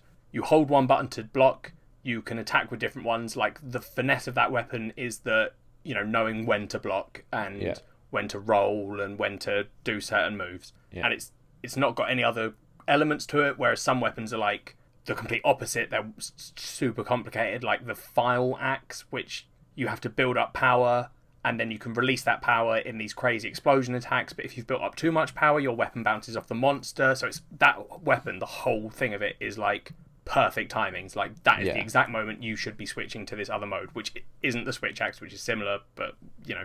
Yeah. So there's like... So I think all the weapons are viable, but if you don't know how to use these like more tricky weapons... It becomes really hard. Yeah, and I think that's what we were struggling with. Yeah, and this is what I'm saying. Because I had that with the insect glaive early on. I didn't know about the collecting the 3 elements to make it do... Basically, it works a whole different way once your insect starts collecting these elements off the monster. Yeah. And if you aren't using that, the insect glaive is a shit weapon. Yeah. And again, the game does not tell you this. No, the game doesn't. And that's a completely fair criticism that I agree with. But this is what I mean when I say the difficulty, right? So I would find... I was killing monsters the first time I'd meet them with one weapon. I was doing, like... And I was even getting to the point where I was like, right, this is almost too... Like... It wasn't like I was just killing them. I'd already like died twice and I was on my last life and it was coming down to the wire. Like, it was fine, not a problem at all. Then you'd get to a monster and it would just be like near impossible. I would try and just constantly die. Then I learned this new weapon. Again, it becomes really easy. So then I got to a point where I could now use 2 weapons essentially. And I progressed through a lot of the game, not really finding it very hard. But there was no gradual increase in difficulty. It was either easy or nearly impossible. And that I didn't like. And so here's where I get to with the game. I'm finding it like average. There's 5 areas that you unlock as you go throughout the game. Yep. Personally, I would have liked a couple more areas. Maybe 7 or 8 total. Well, there's planned DLC, which I think is adding that. Yeah, but I'm just saying like... Yeah, at a base level, I would have liked a couple more areas. I'd have liked a few more monsters because they do kind of... You can kind of categorise them. Like a couple of the monsters are quite similar. I mean, they categorise them themselves. Yeah, but you've got like... I mean, like, just if you didn't understand like how the monsters work, you'd be like, right, you've got the dinosaur-looking ones, you've got the watery ones, you've got the dragony ones, and then there's a couple of others. I think there's more than that, but yeah, I agree with you. Yeah. So I'd like just a bit more variety. And also, like I was saying, when I was expecting the game to be about actually like observing these monsters and learning their strengths and weaknesses, I thought their strengths and weaknesses would be more than just like Pokemon with elemental types. I thought it would be like, oh, if you kind of trick it into eating this sort of thing, that's going to really swing the odds into your favour. Something like that. I just thought there'd be like an extra layer to it. I mean, okay, did you use any of not just the traps, but the tricking a monster into eating stuff? Because you said that as an example. That is a legitimate thing you can do in this game. Yeah, no, I know. That's why I used it as an example. So yeah, so you. But I thought there would be more of a variety to that sort of thing. I mean, there's quite a variety of the meats you can put down to trick it. I don't know. I didn't like it. But that's another thing that's not an issue with you. Again, it comes down to the game not teaching you. Yeah. But there are all these things that you can be doing. Like, me and you are particularly bad at not preparing for these fights, right? Oh, I distinctly remember that there was a point in this game where you messaged me and said, I might just quit. This might be it. I might be done. Which is when you were fighting a pink variant of one of the monsters. And you had got so fed up with it. This is the one where I had to learn a completely new weapon to fight it. Yeah, and like, there's other stuff that you can do. And that's like... Oh, maybe it wasn't even that one, because there was another one. No, it was the Rathian that kept poisoning me, and you were like, why don't you just wear non-poison armour? I wasn't at a point where I was like, I'm going to give up. I was like, no, that wasn't you giving up. That was just you getting annoyed with it. Yeah. But like, that's what I mean. Like, me and you, I especially, with the armour, I find an armour that makes my character look hot as fuck. Yeah. So I can just boss around looking cool. Yeah. And I definitely suffer in this game because I'm like style over substance. Yeah. Well, let me get to... Okay, so this is my breaking point with the game, right? Yeah. So up until this point, I'm like, it's average. This is where I start getting annoyed. And this is also exactly what I mean about the difficulty. The quest that we've both got to requires you to fight 3 elder dragons, okay? Yeah. Not at the same time. You have to go and fight each one separately. I go to the first one.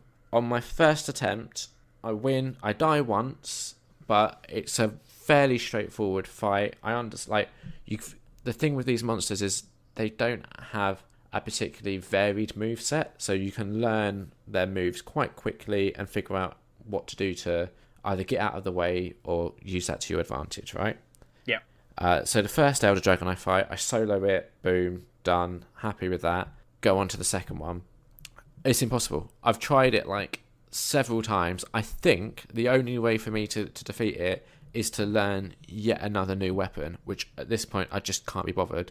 I've tried soloing it 3 times, lost. I tried, and not even like I lose because it kills me. 2 of those times I lose because I time out. I've tried doing it in groups 4 times, and every single one of those times people in the group have died and caused it to end. It goes fairly well up until the final point. This is an Elder Dragon that makes tornadoes. And you know how, like you were saying, you've been stuck in the environment before? I got stuck between 2 tornadoes where it just kept playing the same animation where my character would stumble, get up, the dragon just came and smashed me and killed me. It was ridiculous. And that is, like you were saying, it feels like it's a fault with the game, not with your skill set. Yeah. With this thing, it does a weird tornado move. There's no way to get close to it. I think the best way to fight is probably to use a ranged weapon of some sort, but can't be able to learn that. Can't be able to spend time upgrading those weapons because that would require taking a step back in the game and going and killing a load of lower monsters essentially to be able to then get the right materials to upgrade the weapon.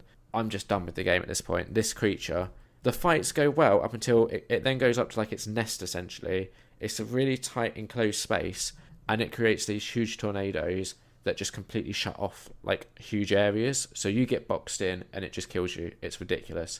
I know what you should do to stop it. I just can't be bothered. I'm so done with it. It's so annoying. And I realised as well, and this is also kind of the problem very specifically have with this game. The sort of games that I like, I don't mind losing at a game if you can feel that you're progressing slightly. So to give you an example, I remember once I was playing one of the Call of Duties on like the hardest mission, or the hardest difficulty. I was stuck on a part of a mission. I was on it for like 5 hours, but each time I died, I was getting a little bit further and I was figuring out what I had to do. So it took me fucking ages, but I could see progress. Yeah. With this game, I don't see progress when I fight these things that just instantly kill me. And then this happened with the Pink Rathian and also with the other one that kept poisoning me. When I do finally kill it, I don't feel any joy or any satisfaction from that. I'm just annoyed. And that's my biggest issue, is that when you do something really hard in the game, it doesn't even feel satisfying. Yeah, I mean, to you. Yeah, that's what I said. That's an issue that's very personal to me. And I think the reason why it doesn't feel satisfying is because I'm not seeing that incremental progress when I fight these things. It is either a cakewalk or a massacre. There's no in between. Okay. Those are my dislikes. There's probably more if I think about them, but I'm done with the game. That's stupid. fair. It's a stupid fucking game. I love how much you switched from when we started this game. What do you mean? Because you were never... the point where you got done with this game... Yeah. Was the Pink Rathian. That's when I was like, oh, okay, Liam's not enjoying this anymore. Yeah. You were definitely not necessarily, not loving the game. No, I was not even tolerating, but I was finding it okay. Yeah. Because when we were playing together, you were definitely having fun when we were playing early on. Yeah, one of the best bits was... I've got another dislike as well, but that also factors into the best bit. Another dislike is when you play with someone else, it instantly scales the difficulty of the monster as if you're playing with 4 people, even if you're only playing with 2. And I get your justification for that, because it also factors in your stupid cat pets. Yeah. But 2 AI-controlled help do not equate to 2 actual people-controlled things if those people know what they're doing. Yeah, no, that's fair. And I remember, so one of the best bits for me was earlier on, we were doing it low rank, we fought this T-Rex thing, you couldn't get into or your PlayStation fucked up, Oh yeah. And it left me fighting this thing that was scaled for 4 people single-handedly, which I beat, and that was good. I enjoyed that. Yeah, no, that was very impressive. But like I said, all my enjoyment came out of the first 20 hours, I reckon. That's fair. I mean, one of my favourite points, Liam, was fighting. I think it was either the same monster or I can't remember what one we were fighting, but where you had died once. Yeah. And you were like, I'm really struggling to beat this thing, so you get in there. You front this attack, which then actually consisted of the next 10 minutes being Liam standing in the background, occasionally firing rocks at this monster. It's because the monster kept picking on me. That was the issue, do you remember? Yeah, it did keep picking on you. And then we both had that, because there was that other monster where I was trying to use my bow and arrow, and for some reason the monster was just like, no, I'm going to eat you. Yeah. It's just, honestly, the more I think about it, the more I'm just like, this game's stupid. Fair enough. I don't know, yeah. The stuff I dislike, you've covered most of it with the lack of help explanation. I mean, most of it I've been able to figure out, which I'm fine with, or spoken to the community. You've looked it up, yeah.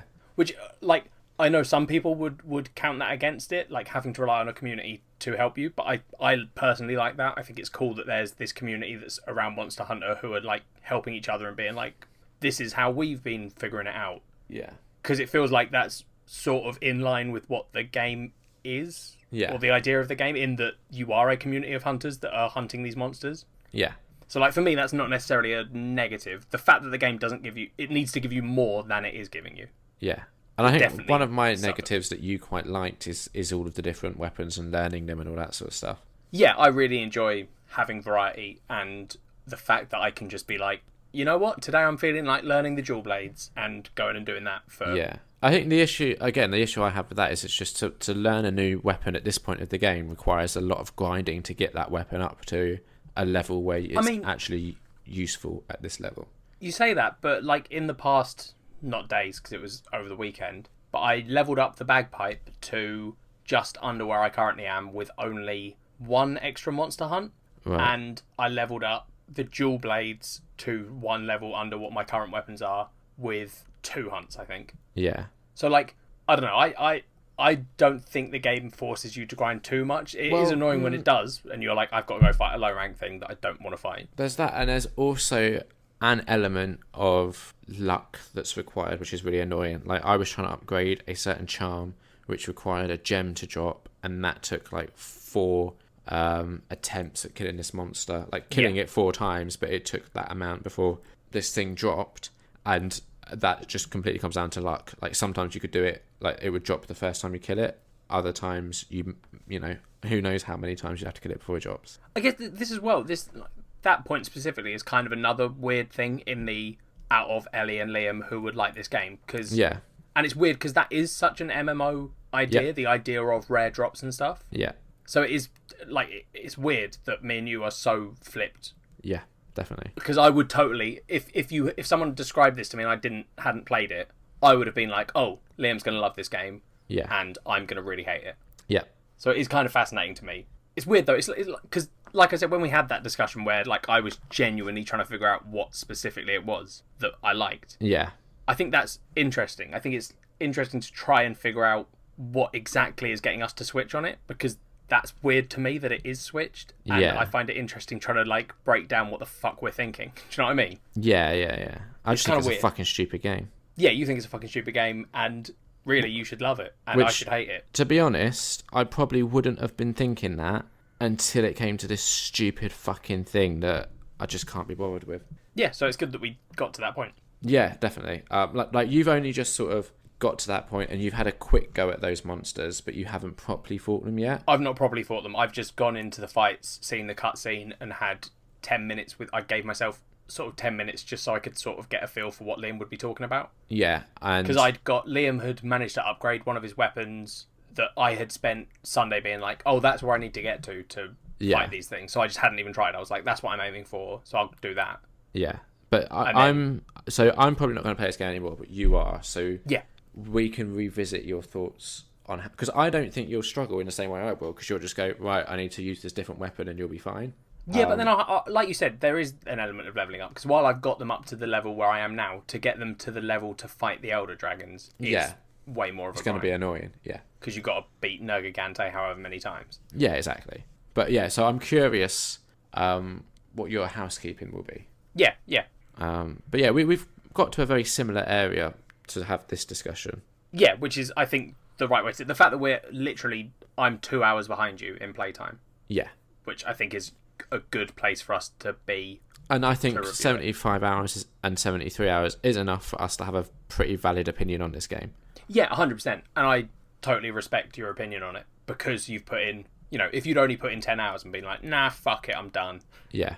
And I then played 73 hours and been like, God, just play more, which we've had before on both ends, where one of us has maybe not gone so far. Like I didn't watch all 3 Santa Claus films for Christmas. Yeah, and I think there was a game that I didn't do enough for that you were... Yeah, I can't remember what it was, but I sort of vaguely remember there being something where I was like, oh, Liam, you just need to do a bit more. I think it was Pokemon.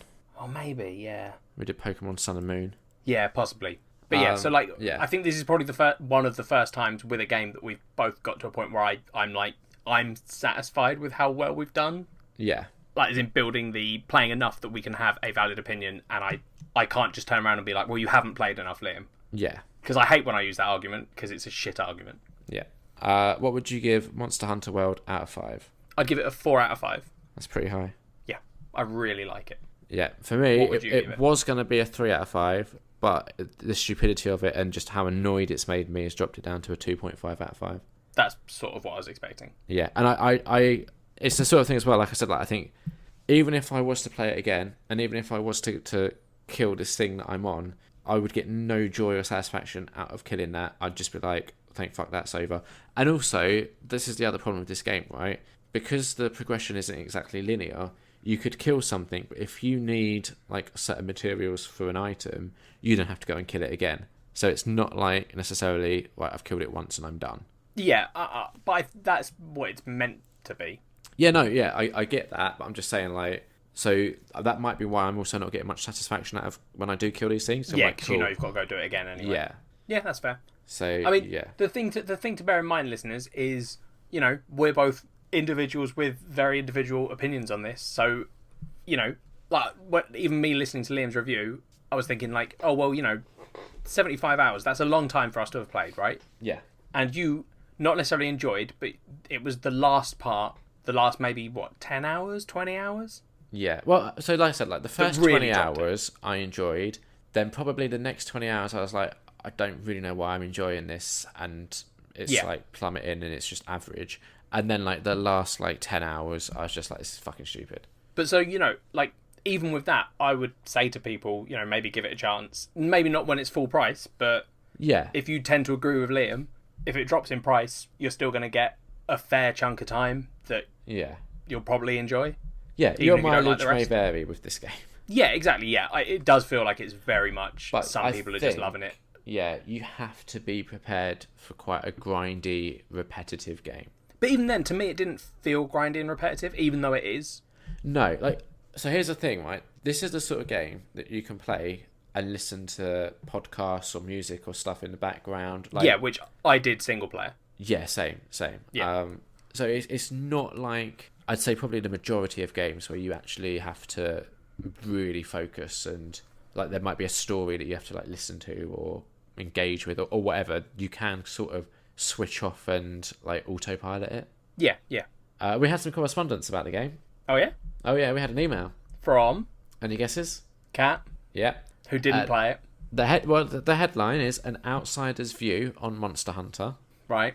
And she's sent in, I think it's dumb as fuck that a mission can take almost an hour and be pretty much impossible. I saw Liam fight and lose to a fuck-off dragon more times than I care to know, and I feel bad that he's given up that much of his life for something so pointless. I would like to counter that argument with, I don't know, you've been dating Liam for how long, Kat? And you think that he hasn't wasted most of his life anyway. So you're saying I've wasted my life with Kat? Oh, that's No. I think you've wasted your life watching films, collecting a collection of 1,000 and whatever films. Oh, yeah, we haven't updated that. I know, let's save it. Let's do it after we do not the outro, but the thingamaboo. We've done the ratings. What are we doing next time, Liam? On the next episode of Nerd on Nerd, we are having a very special guest. Yes, we are. It's Kat Fyson. Is that in-game Cat or real Cat? Real Cat. We should have Palico Cat on. No, it would just be horrible cat puns. Have I been doing well, Meowster? Oh god, it'd be awful. I love those cats. So Real Cat, she's been on the show before. Last time she recommended a graphic novel called Nailbiter. This time she's recommending another graphic novel. This one is called Kill or Be Killed. We'll be doing Volume 1. So, cool. Listeners, if you want to get involved, you're going to have, like, from when this goes up to when we record next, at least 1 week to read and let us know your thoughts on Kill or Be Killed, Volume 1. Yeah, so if you've already read it, or if this is your first time reading it, message us, let us know what you think. And that one more time, that's Kill or Be Killed, Volume 1. You have no excuse. Alright, so before we tell people how to get in contact with us, Liam. Yeah. 4 new listeners out there, if there are any of you. Yeah. Last year on Nerd, I discovered that Liam had a little problem, and I tried to help him solve it. Yeah. Liam had a collection of, at the start, 1,091 films that he had bought and not watched. Yeah. He then went on a quest. There was a bet involved, not with any stakes at that point. Just a bet of, I don't think you can do this, and Liam thinking he might. Yeah. Originally to get down to 1,000. That then got revised to get to where you started. Liam failed that goal. Well, yeah, so where did I start? You started on 1,091 and you ended on 1,100. Yeah, so that went badly, right? Yeah, and it was, like, specifically, the last time we did the count, you had fucked up. Yeah. Like, you added 15 films in that time somehow. I've done really good in not buying films, or, like, when I buy them, I immediately watch them. Good.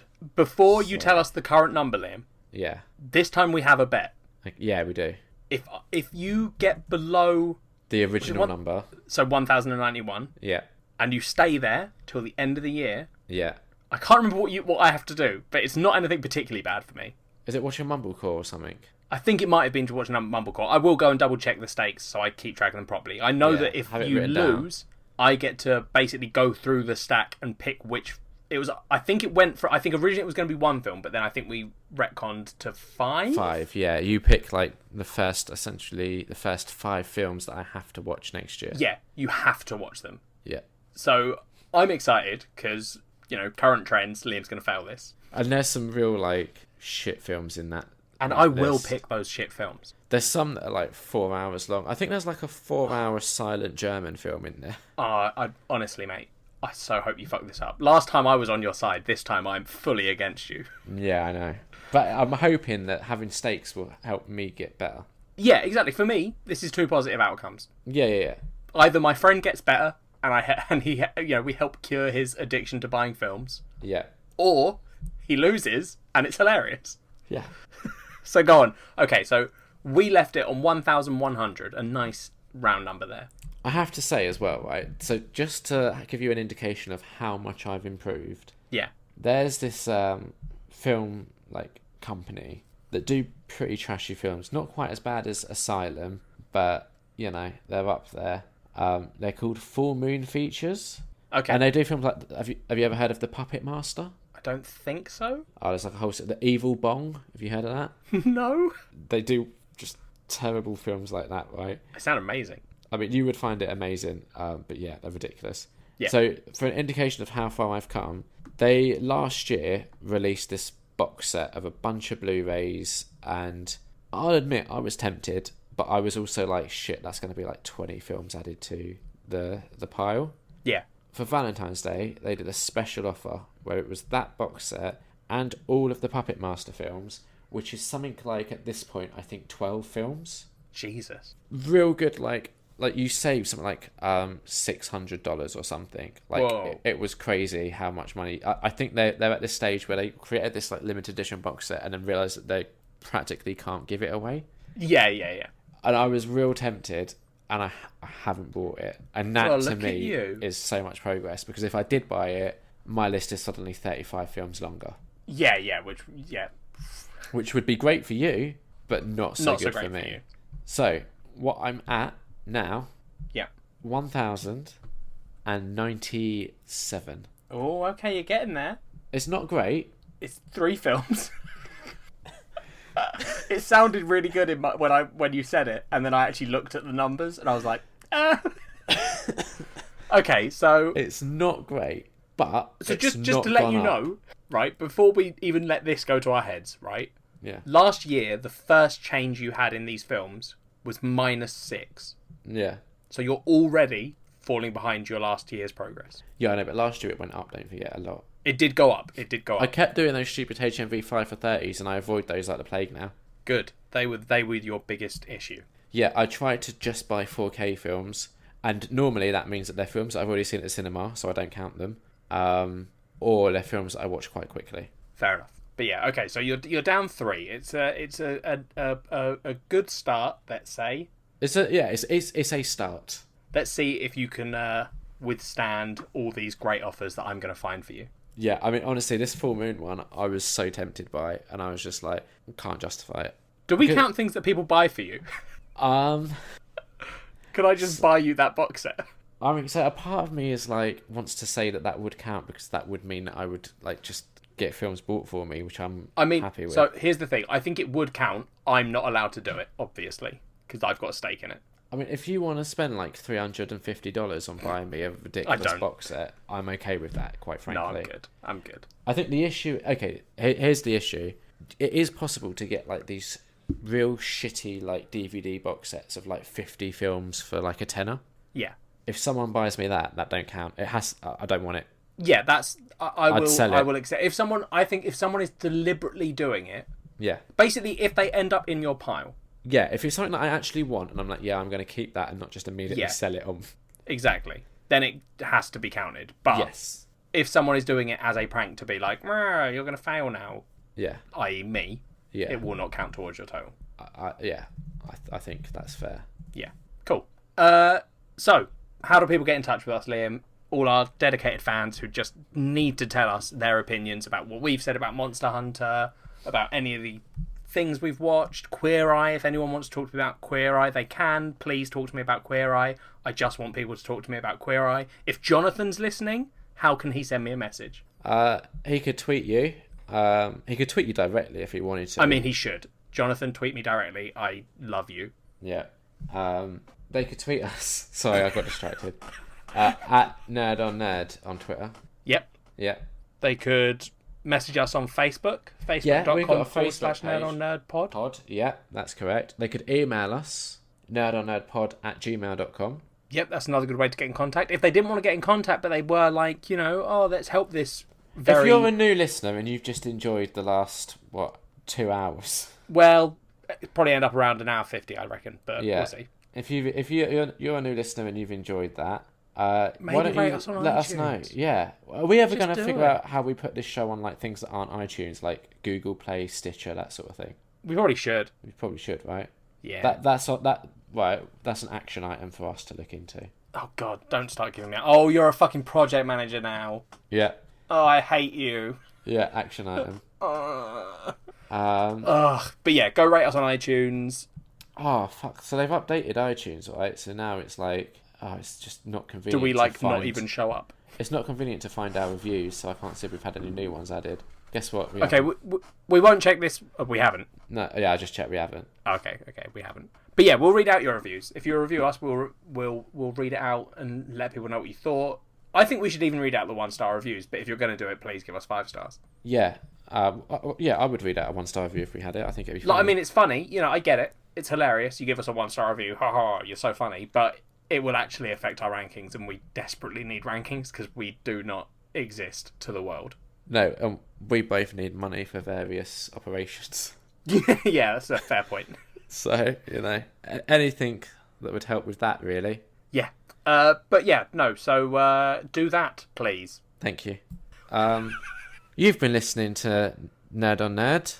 I don't like the outro that you do now. Did I do that last time? I think you might have. I feel like you did either last time or the time before. You definitely started doing an outro. Alright, you do it then. No, it confuses me. I just don't like it. You do it. We've got an outro. Go on then. You got any final thoughts? That's not the outro. That is the outro. No, you used to say thank you for listening to Nerd on Nerd, and we'd have to say our names again. You did. Didn't. Yeah. Did I? Yeah. What did I say? You used to say thank you for listening to Nerd on Nerd. Oh, Jesus. And then you give your name, and then I give my name, and then we did the final thoughts. All right, maybe we need a new hip outro. Like, yo, fuck off. Those were two very different outros we went for there. Yo, if you've enjoyed this episode of Nerd on Nerd, why don't you put us on blast on the Twitter? You could tell your parents. Listen, I don't know. You can try if you want. No, I'm good. Look, at the end of the day, we're hip, we're cool. Keep listening. We'll be back next week with a special guest. I've been Liam Underwood. I've been Ellie Kempster. And you have been listening to Nerd on Nerd. Any final thoughts? Jonathan, I love you. Please message me. Jonathan, dear God, message me. Jonathan, please. I love you. Jonathan, please. Bye. Bye.